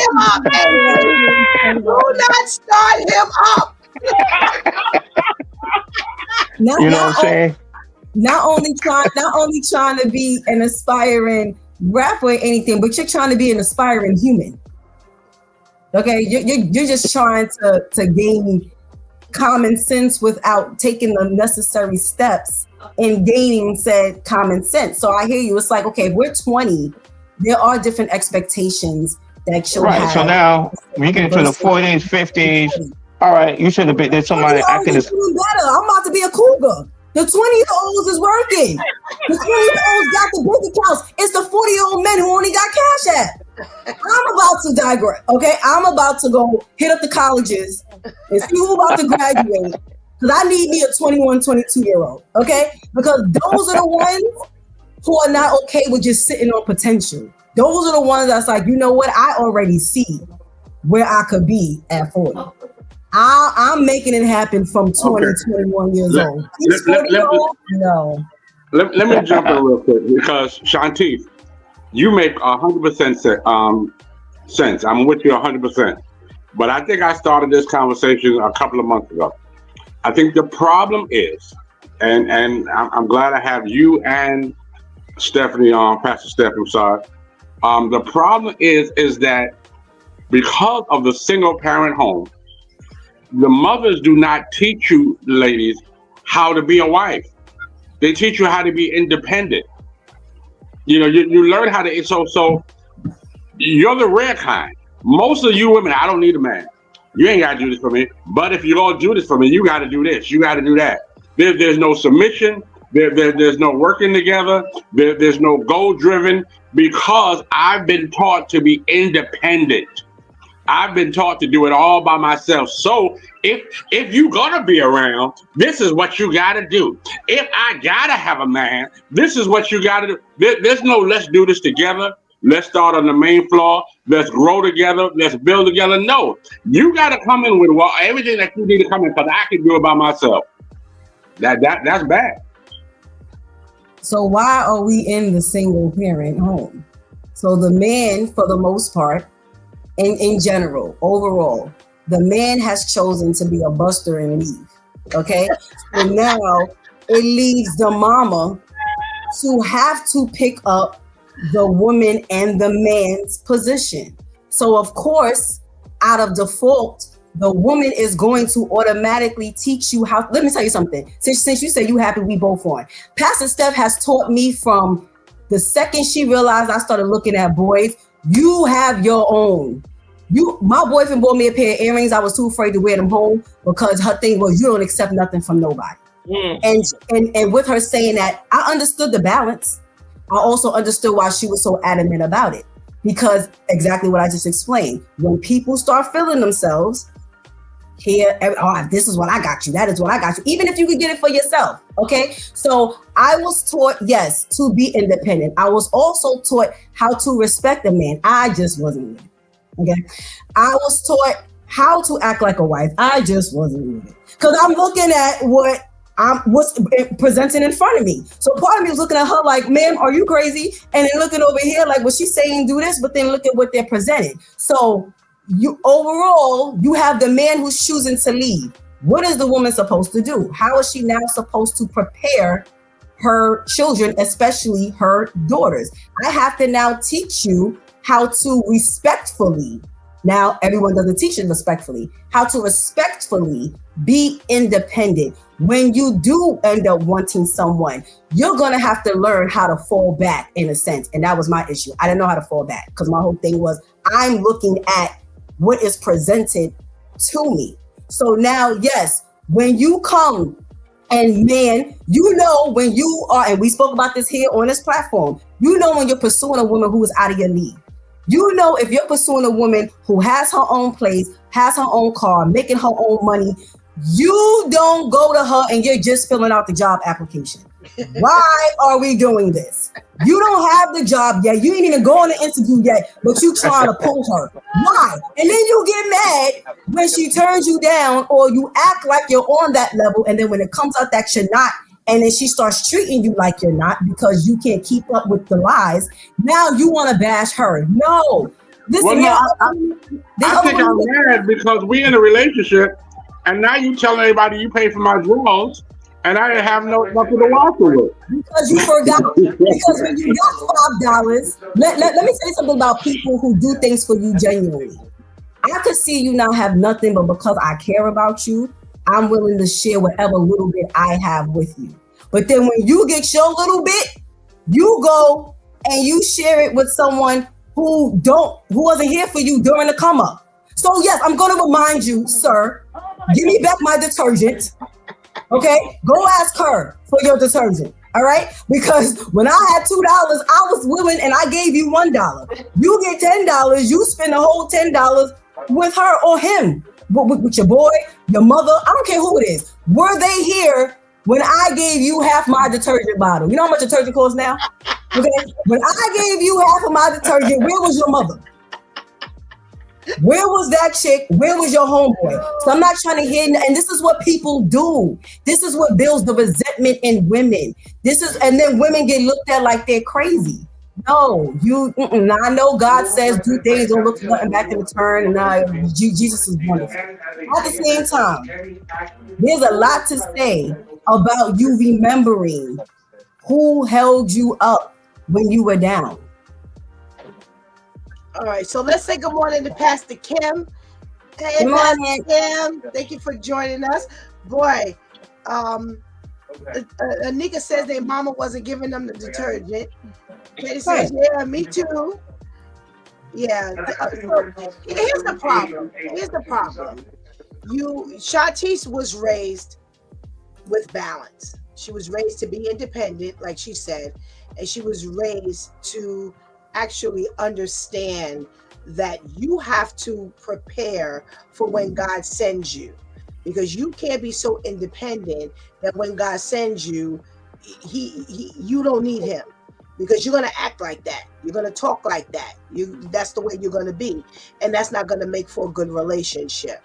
However, you men now make it hard for me having a church full of women who have been hurt, have become disenchanted, have become used and overlooked. Now I got a war on my hands, because now I can't back them up anymore. In other words, I can't push them backwards, because now they have submitted. Now they have trusted. Now they have believed. Now they have invested. And now you've made them regret it. Now you've deceived them.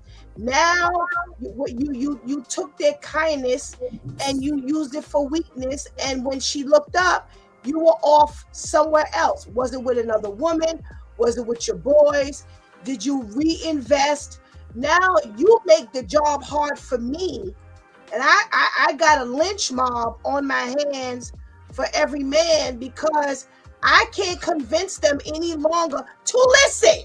Just listen. This actually happened. This was a true story. Yeah, just listen. I sat down and I talked to the men, and I heard some things, and they were downstairs, and I went upstairs and I said, listen, ladies, are you listening to these men? They're actually saying some things that's worth listening to.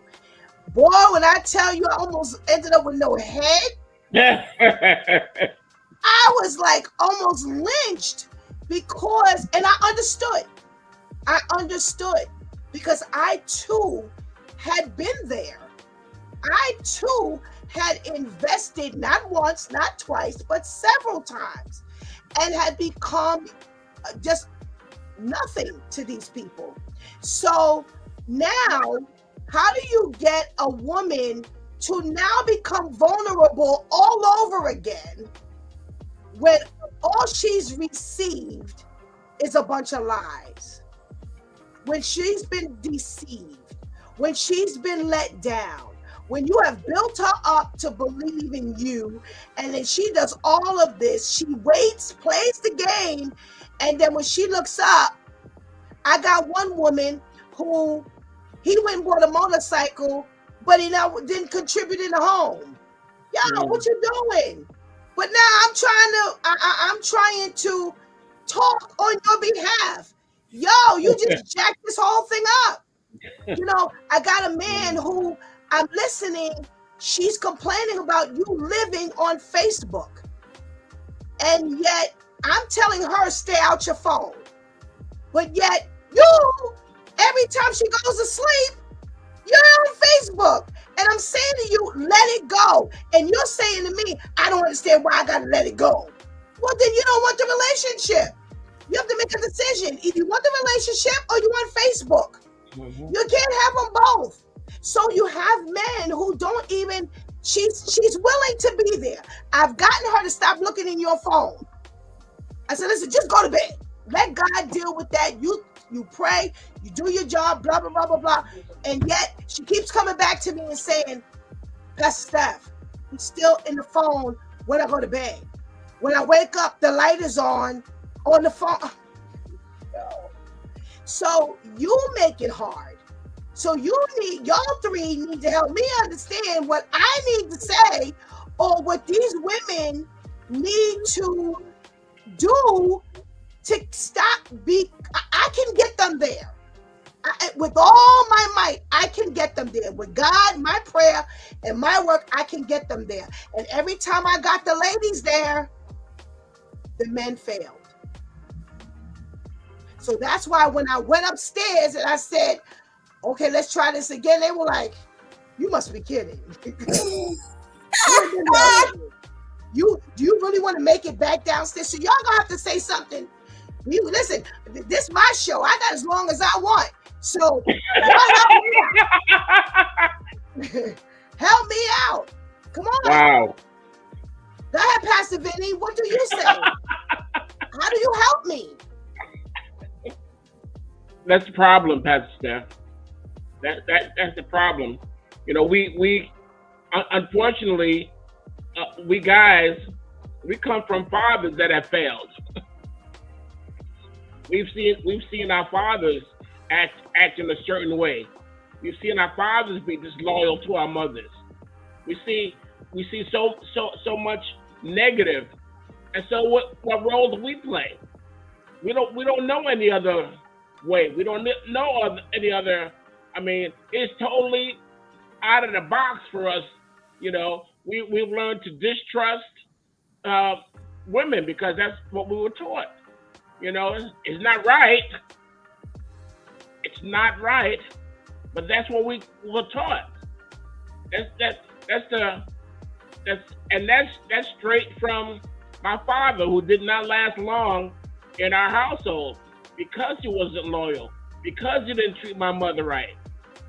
So where do I go from that? I go to church. I ask the Lord to show me examples of men who are faithful to their wives. My pastor, he was an awesome man of God. I mean, an awesome man of God. He didn't live by, you know, by lip service. He showed the example. He showed us young guys the examples, and so soon we had a whole church full of loyal young men, and that's how they lived out their life. I mean, we got to get serious about our prayer life. We got to get serious about being, you know, that man of valor, that man who is willing to put himself second. Is it realistic? Yeah, it's realistic. It's not impossible. Right, absolutely. But we got to get back to the point, you know, where we are willing to honor God in everything that we do. You know, if they just come to church to see the latest fashions, then leave him alone. Leave him alone. Unfortunately, you know, we get to the point, ladies, our clock starts ticking, and then we don't want to wait. Sometimes we need to make that guy wait. Put him through, you know, the obstacle course. And if they stay, well, maybe they have a shot. Maybe they're the one. But sometimes we're just so willing, you know, to be on his arm, to be in his car. You know, no. God has a whole lot more for you than just being, you know, the latest dish, the flavor of the month. Let them earn it.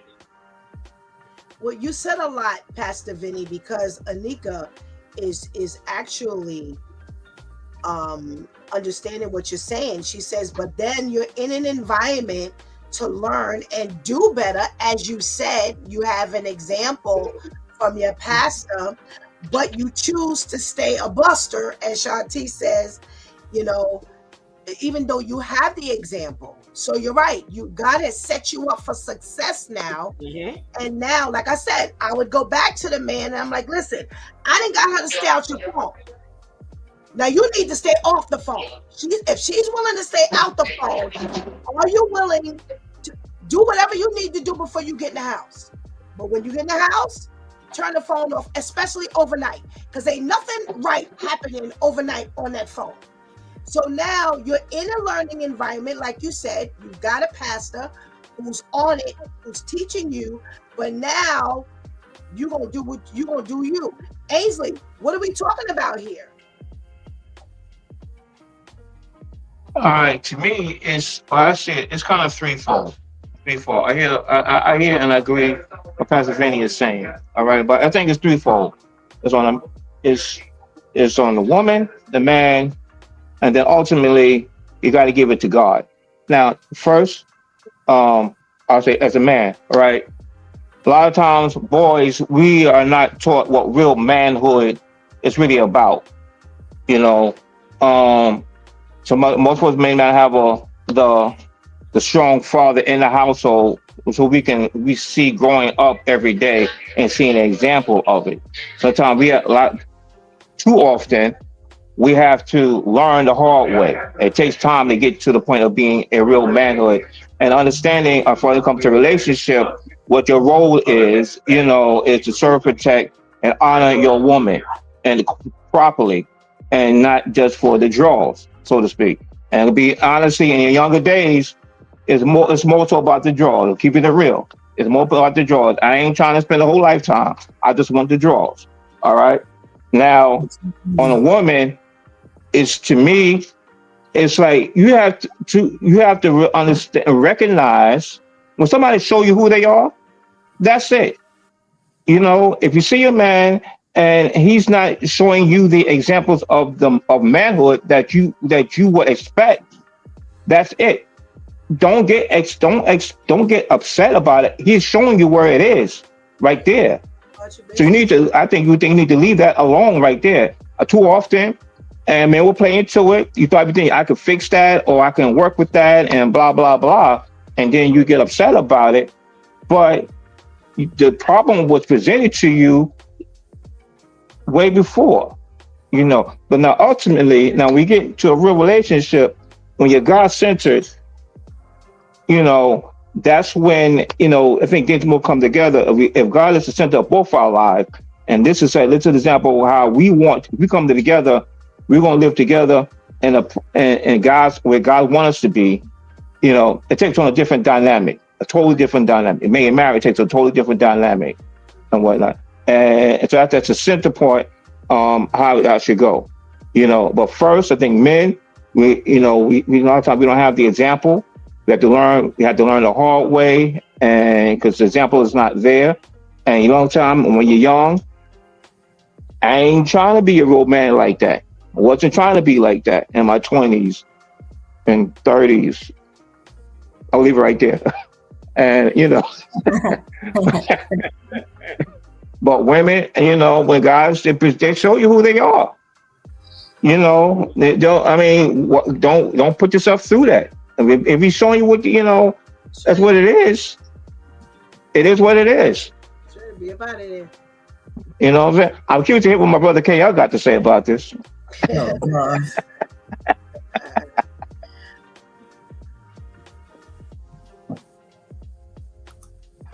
Is it my turn or are you delaying me? No, it's your turn. Well, I'm in agreement with what the brothers have said. As far as an example, I think you got to be careful of what the example is. Because men we're more visual. So my father, who was in my life, in the house, he was a provider. He worked day and night, day and night, day and night, and that was my example.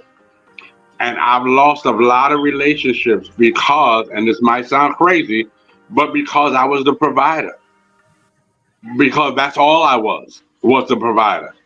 I didn't care. Not that I didn't care. I didn't know how to care emotionally. I didn't know how, well, you might need some time. We might need to go to a movie. I'm like, well, how about I just buy the movie and you can watch it? You know what I mean? Why must we go out? So sometimes the examples, though you have the example in the house, is not dissected.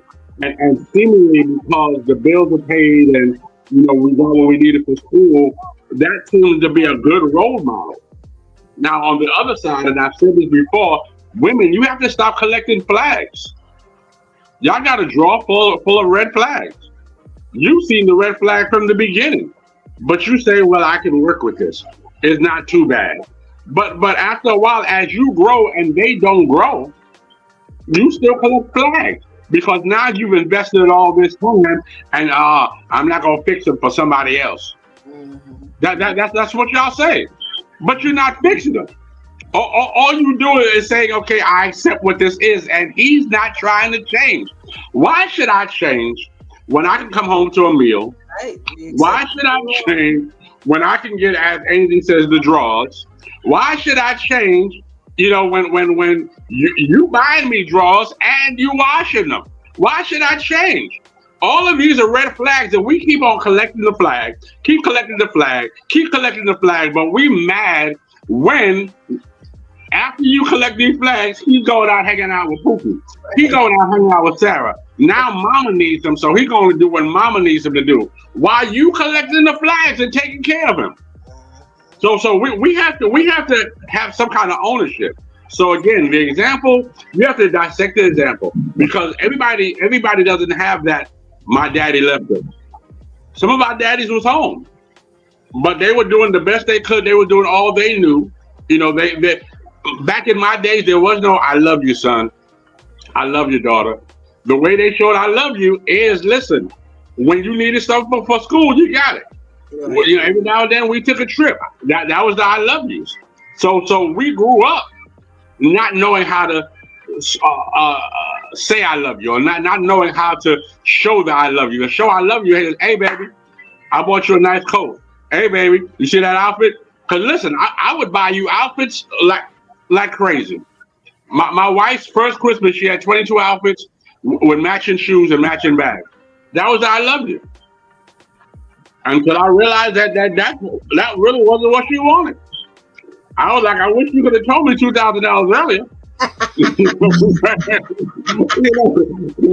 I love you is free. So Anika says, but then those same men begged to stay around, but want to still do what they want to do. Submission to the Holy Spirit was needed. Well, first you got to ask if he had the Holy Spirit. Is this a man who's seeking God?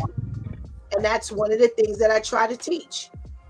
Is he on the page where you are? I'm preaching the same thing. Listen, when you see that he ain't doing, then be about your business. You ain't got to stick around. You don't have to invest. It's different, when a person, we're not talking about, people have, everybody needs something that they have to work on. But the stuff that I'm hearing, he's just jacked up. That ain't stuff you got to work on. That's just you just jacked up.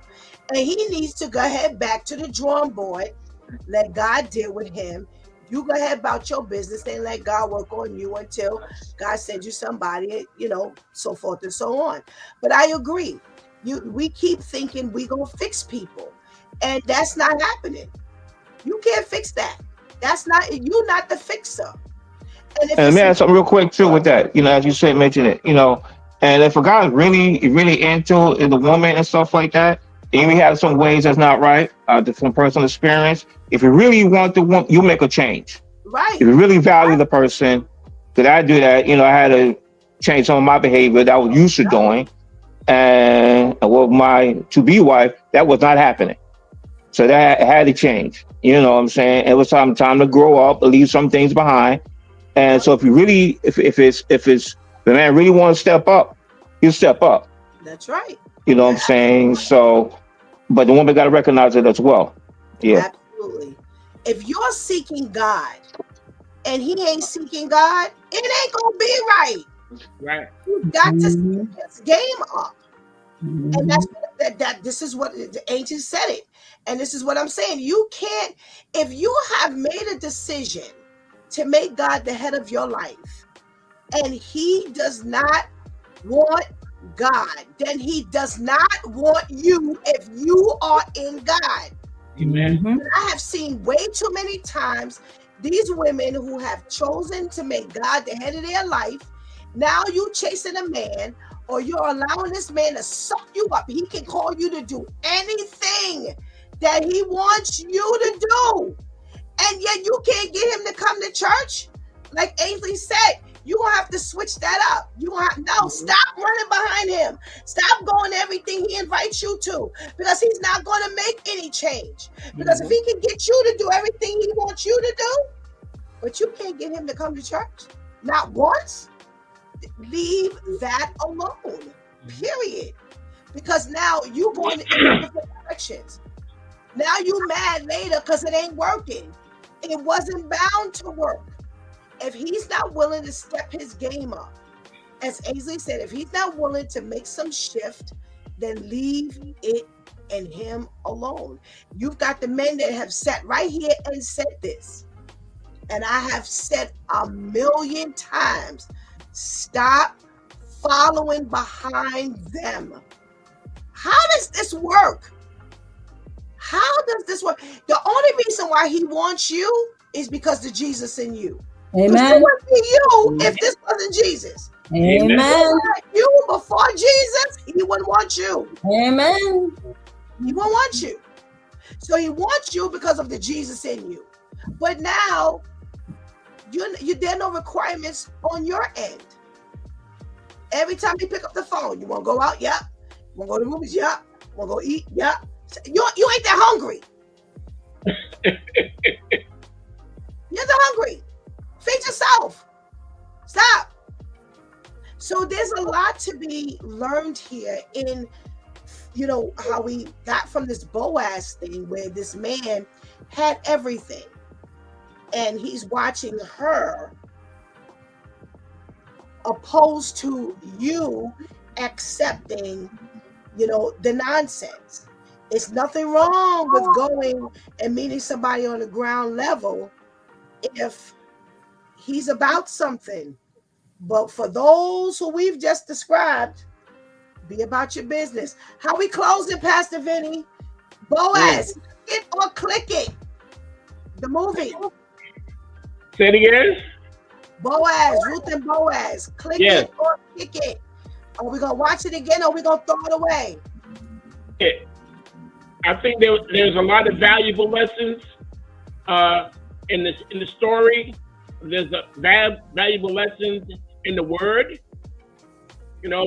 but as you said, we have to make up in our minds what kind of man or what kind of woman we're willing to be. If we want to be Christians, if we want to be believers, there's no turning back. There's no turning back. We have to go all the way, even in the fire. When the fire burnt down the winery, she was right there with him. And even though he thought it was a total loss, she brought a bright spot to the situation. She said, try this. And it was the best batch he had ever made, the best batch he had ever tasted. Right. If they're not willing to see you through your misfortunes, through your heartache, then listen, she's not the one. She's not the one. Just sitting here, I just realized that my father wasn't the example that I needed. My mother, I'm not saying that she was a mother and a father. She was just an awesome mother. She was the best mother that she could be, and that's what I needed in my life. Amen. Amen. Amen. Thank you, Pastor Vinny. Brother Ainsley, kick it or click it. How are we leaving our viewers today? Click it, go watch it. It's a good movie. It's not a total, it's not totally scripturally, it's fictionalized a little bit, but it's a good story. I say click it, go watch it. And even though it's a Tyler Perry movie, it's not your typical Tyler Perry movie. Thank God for Devon Franklin. What's the lesson we need to learn today, Ains?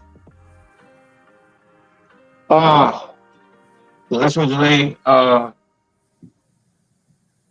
we all need to grow up and follow the steps God wants us to follow. You can't go wrong with that. You gotta go wrong with that. He gives us a sense of discernment. Women discern, and men need to grow up to be men. Amen. Amen. Thank you. Thank you. All right. I gotta go. So I'll speak to y'all later. Travel safely. Travel Thank safe. you. Okay then. Bye All bye. right. Alrighty. Pastor KL, from the Ruth and Boaz story, what lessons should we be learning today? What do you want to leave the viewers with today? But first, I'd like to say, if someone gives me their Netflix information, I can watch this movie. Oh You my know, God. just tap it in the comments. Oh, It'll be But on TV yeah, in 3 years. It's okay. I wasn't able to see it because I'm not fortunate enough to have Netflix. However, I digress. There's so many things you can say about this. You know, Boaz was a pretty boy. You know, so and I used to remember people say, don't judge the book by a cover. You know, sometimes we get caught up in the pretty boys. We get caught up in, you know, they said never trust a big button to smile. You know, we get caught up in the physical part, and we never get to know people for who they are. And when we get caught up, you know, it's almost like when you're dangling that worm in the water. When the fish sees the worm, he doesn't know there's a hook on there, and he's about to die. You know, a lot of times we get caught with the hook and not realizing that we're about to go through some emotional things right now. You know, a lot of times we go through what we go through is because we can't see past what we see. We can't see past the natural. You got to start looking into your spiritual realm through your spiritual eyes. You know, God gives you that thing called discernment. You know, everything that looks good is not good for you. You know, and we got to be able to understand that just because it looks good on your arm, just because as we did when we were children, we wrote each other's name with somebody else's last name and said, "Oh, that looks good on paper." Just because it looks good on paper, don't mean it looks good for the rest of your life. And we got to be careful of what looks good in pictures and what looks good for other folks. You know what I mean? Because while other folks is your fans, while other folks say y'all look great together, they don't know what you're going through behind closed doors. So you look good outside, but on the inside you're miserable. So we got to be careful. amen. Amen. Amen. Thank you. Shantice, kick it or click it. And what's the lesson we need to learn today? Or lessons? Click it and forget about potential. That's the lesson. If you're not willing to move on, that's a lesson. If you're not willing to move, if you don't see the potential in yourself enough to move on it, how do you expect someone else to move on you? Again, whether you're talking about the biblical story or this depiction of it in this movie format where they modernized it, both ends, both sides had Ruth working. And willingly. She didn't have to necessarily be coerced like that. She was willing to work. And because she was willing to work, that showed God that she was willing to do what she was capable of doing. Hence her now gaining a good husband, you know, which is a benefit. So if you're not willing, you cannot expect someone else to take a chance on you when you're not willing to take a chance on yourself. Those days are over. It's over. It's done. God is unveiling everything. Okay? Jesus is near. He's coming. He's allowing all of us to see, not just for other people, but for ourselves first. And we really have to stop with this, especially us millennials. We really have to stop with wanting people, whoever the person or the people are, to invest in us, and we're not willing to invest in ourselves. Enough is enough. We really have to stop that, because it really makes us nasty, because the attitude and the demeanor we have from that, the authority and the audacity that we have, we walk around with an attitude because we weren't given this opportunity, or we wasn't given this promotion, or we didn't get to be with this one or get as far in a relationship. But when you really sit and analyze what you were capable of doing versus what you actually did, the capabilities are always higher. So cut it out. Forget the potential in people. If you see it, good. But if you don't see them moving on it, what does the Bible say? Shake the dust off your feet and keep it moving. Okay?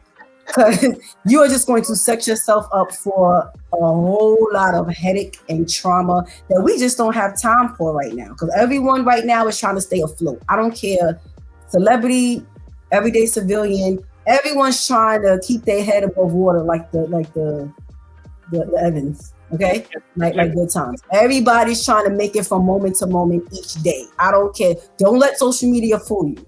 Everybody's trying to figure out how they're going to make it from moment to moment. And only those of us who are really gun hold about sticking it out with Jesus, regardless of how hard or difficult it looks, will only be able to truly maintain. And with him, we still, because the second we take our eye off him, we down at the bottom of everybody else. So focus on what you know you're capable of doing and actually do it. And you even see the difference in the things and the people that you attract. You see when you don't put your best foot forward, what and who you attract. When you put your best foot forward, what and who you attract. Oh, amen.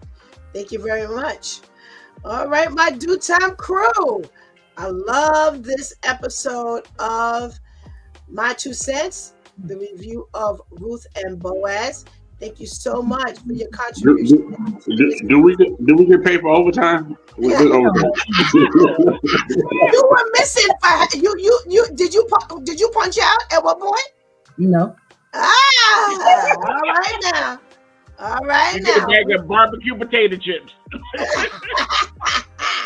Have a wonderful. Thank you for your contribution. And have a blessed day. Woo! Now, it is a rare occasion when the whole crew goes into overtime. But I tell you, we had some extremely stimulating conversation.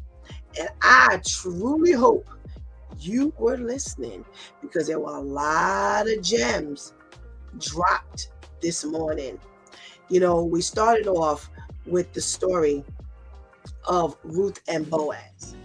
And again, I go back to saying that the whole premise of this Ruth and Boaz thing is kind of taken out of concept, you know, and out of context, you know, where this was a man on his come up, and you know, mom-in-law sent her after this man, and he was the right man, and you know, she snagged him, and he saw her, and he grabbed her up, and you know, now they live happily ever after. It's a lot of key components here. You know, the dynamic between Naomi and Ruth. You know, just even whether it was from the movie perspective, whether it was from the biblical perspective, either way, it was a lot to be said about either way. I love the way the movie portrayed their relationship, because it turned a sour look, you know, at this is a woman who's after my son, and now he's gone, and I didn't like this woman to begin with. I don't need her.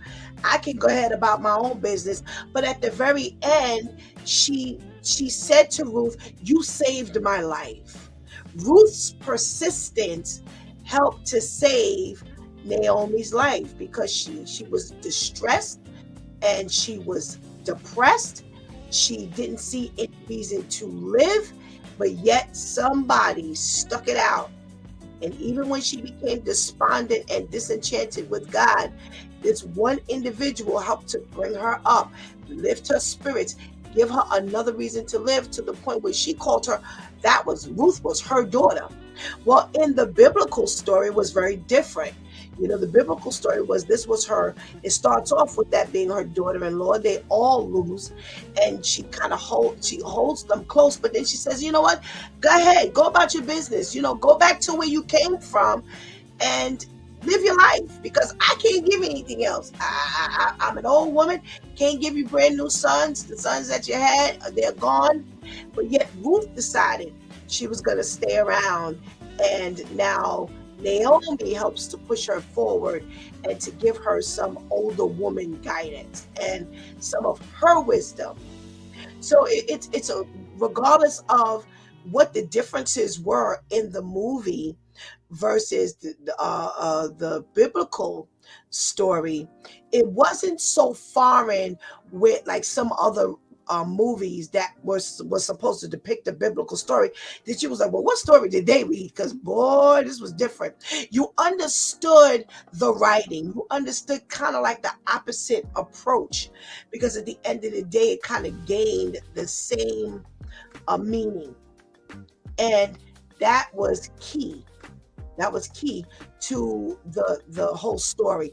At the end of the day, this was a love story, and it was a love story that helped to take us into a real conversation. No, women have become extremely disenchanted with meeting a man on the ground and investing in him, because she's given this, and now it's backfired. And it's come to slap her in the face. And she's like, I'm not doing this anymore. And like the men have said, a lot of that comes from when you see him on the ground and you see his flaws, but yet you see the potential. And now you err on the side of emotions. You err on the side of, well, at the end of the day, I'll have this and I'll have that, opposed to seeking God as to whether you should stay or not. Because I've seen some women who have been with men who were much lower than them, but they couldn't even read. The woman had to teach them to read, had to teach them how to write, how to teach. Yeah. But yet at the end of the day, it was a big payoff. I've seen they didn't have a job, but she helped to nurture him. Well, that was because he didn't show that he was not worth investing in. Again, there's this big saying that says, if they show you who you are, believe them. Plain and simple as that. Believe who they say they are. And you cannot take your emotions and invest it opposed to the discernment that God gives them. Because I promise you one thing, most women, the whole ride of investment, they are saying, I shouldn't be here. Because their discernment is telling them, get up out of here. But yet their heart and their feelings and status is saying, stay up in this. And at the end of the day, it comes back to bite them. And now they're disenchanted and they can't move forward properly. So the whole message here is to trust God. The one thing about the story of Boaz, the movie, Ruth and Boaz, they were both people who trusted and believed in God. And like I said a little while ago, what I've said to the ladies, if he does not want God, but you have made a decision to make God the head of your life, leave him alone. Let him come to the point where he wants God. You know, Pastor Brenda and Pastor Vinny, they met where? In church. Wonderful foundation. Wonderful foundation. You may not meet him in church. Chances are you won't meet him in church these days. However, there are women and men who are not in the church, but who have some desire who God is. They want some desire to grow, and they kind of trust that being in the Lord and following God just might get me the growth that I need. Even if they're not there with both feet, even if they're not going to church, but you might be that push. If you find that you are not that push that they need, leave them alone. Please. If he wants or she wants to be where you are, let them want God. They don't have to jump in there with everything they have. Because did you? It's a process. But there has to be some inkling of a desire.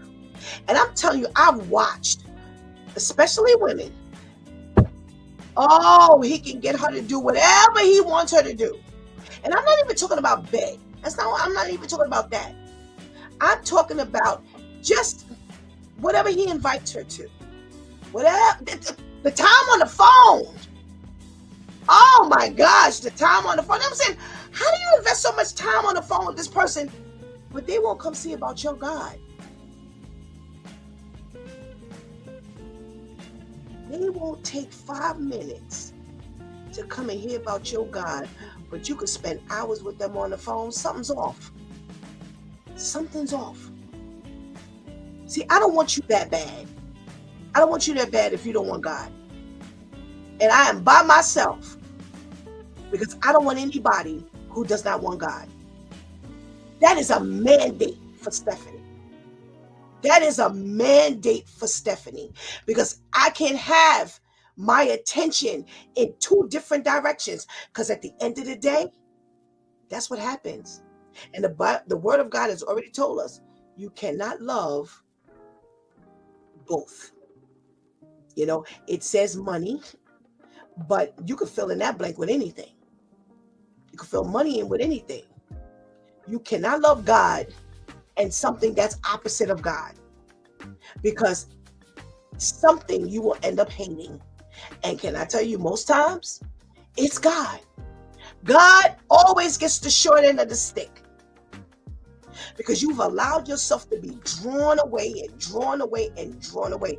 When are you going to stop that process? It's up to you. Make up in your mind when you decide to give Christ your life. Now, I know people say that's a whole lot, Pastor Steph. Yeah, it is. Because you know what? It's a matter of life and death. And I'm not even talking about the second life or death. I'm talking about right now. This can kill you right now. It ain't got nothing to do with whether you're going to make it into the kingdom or you're going to hell. Right now, your life can be hell. Trying to decide whether you're going with him or her or you're going with God. Because the enemy will have you pulling in his tug of war. Will be going on. This back and forth will be going on, and you will not make the right decision. Why? Because flesh and spirit, your flesh and your spirit will prevail. You've got to make up in your mind that I have chosen Christ and I am not turning back. And that means by no means. Because the word of God says, if you love mother, father, sister, brother, anybody more than me, you are none of mine. Don't play the game. Don't believe the hype.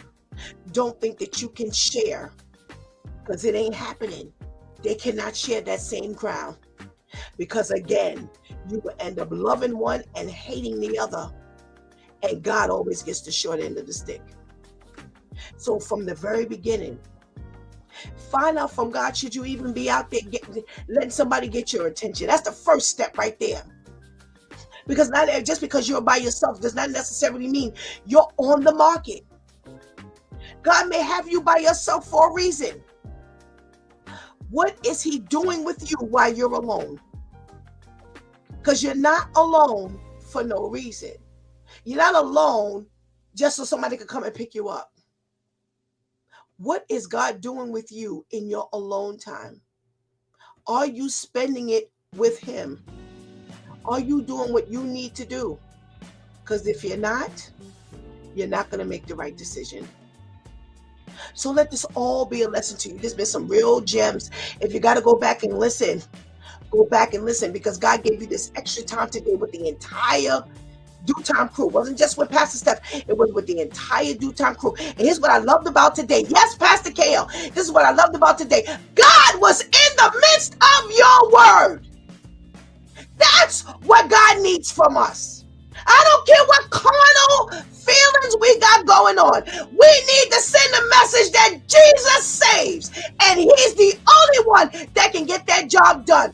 Job well done, Do Time crew today. That's the message we need to send.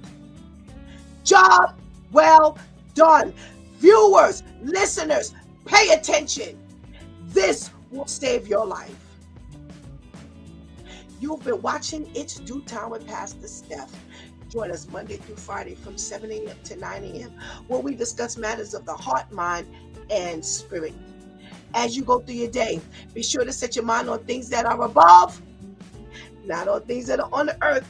They will only serve as a distraction. Remember, prayer changes things.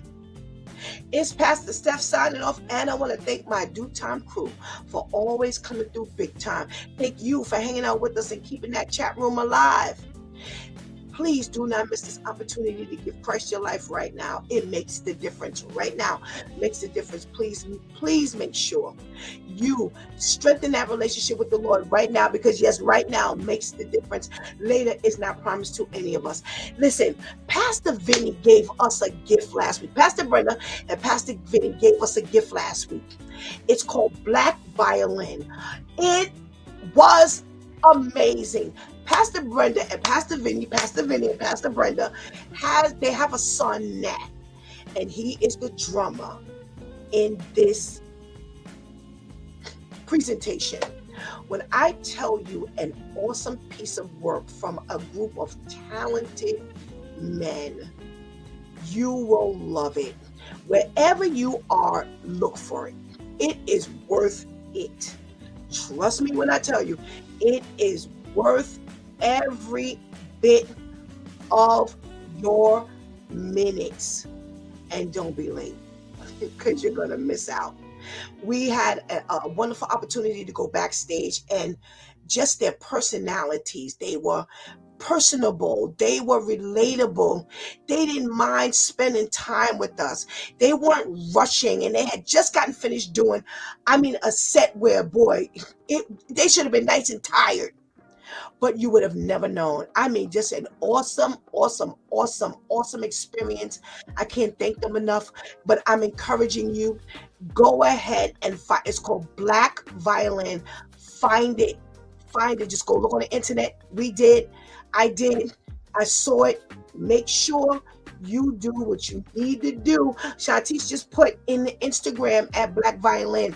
You can see they have their on YouTube, and I think they've been on like Good Morning America or something like that, because we saw like a little clip of it, and it was amazing. You don't want to miss it. And here's the best part about it. You know his parents. Yes. Oh man, I was like, oh, I know your mom and your dad. You come from good stock.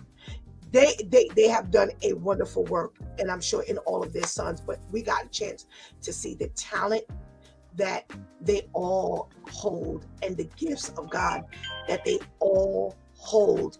Thank you so much, Pastor Brenda and Pastor Vinny.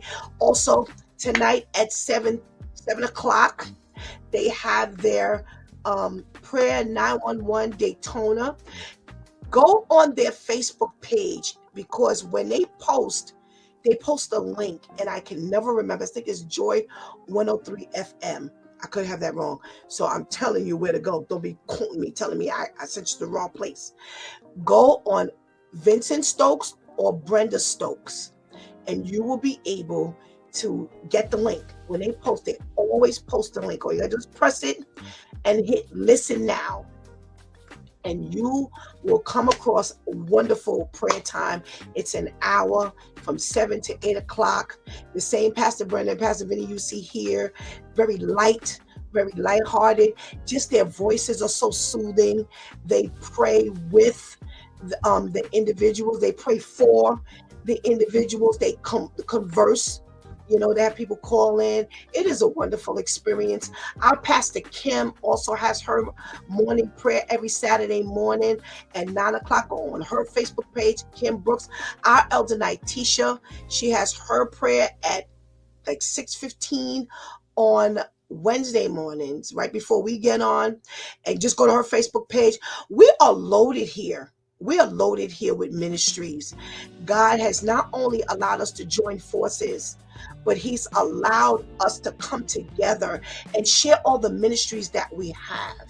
And it's a blessing to be a part of this family. Trust me when I tell you, I feel like these have been my family members forever. Pastor Brenda and Pastor Vinny, they show us so much love. Pastor Kim, Elder Nitisha, Pastor KL and Brother Ainsley and Brother Al, I've known them forever, but I'm talking about the more recent ones. I don't feel like I've just met them.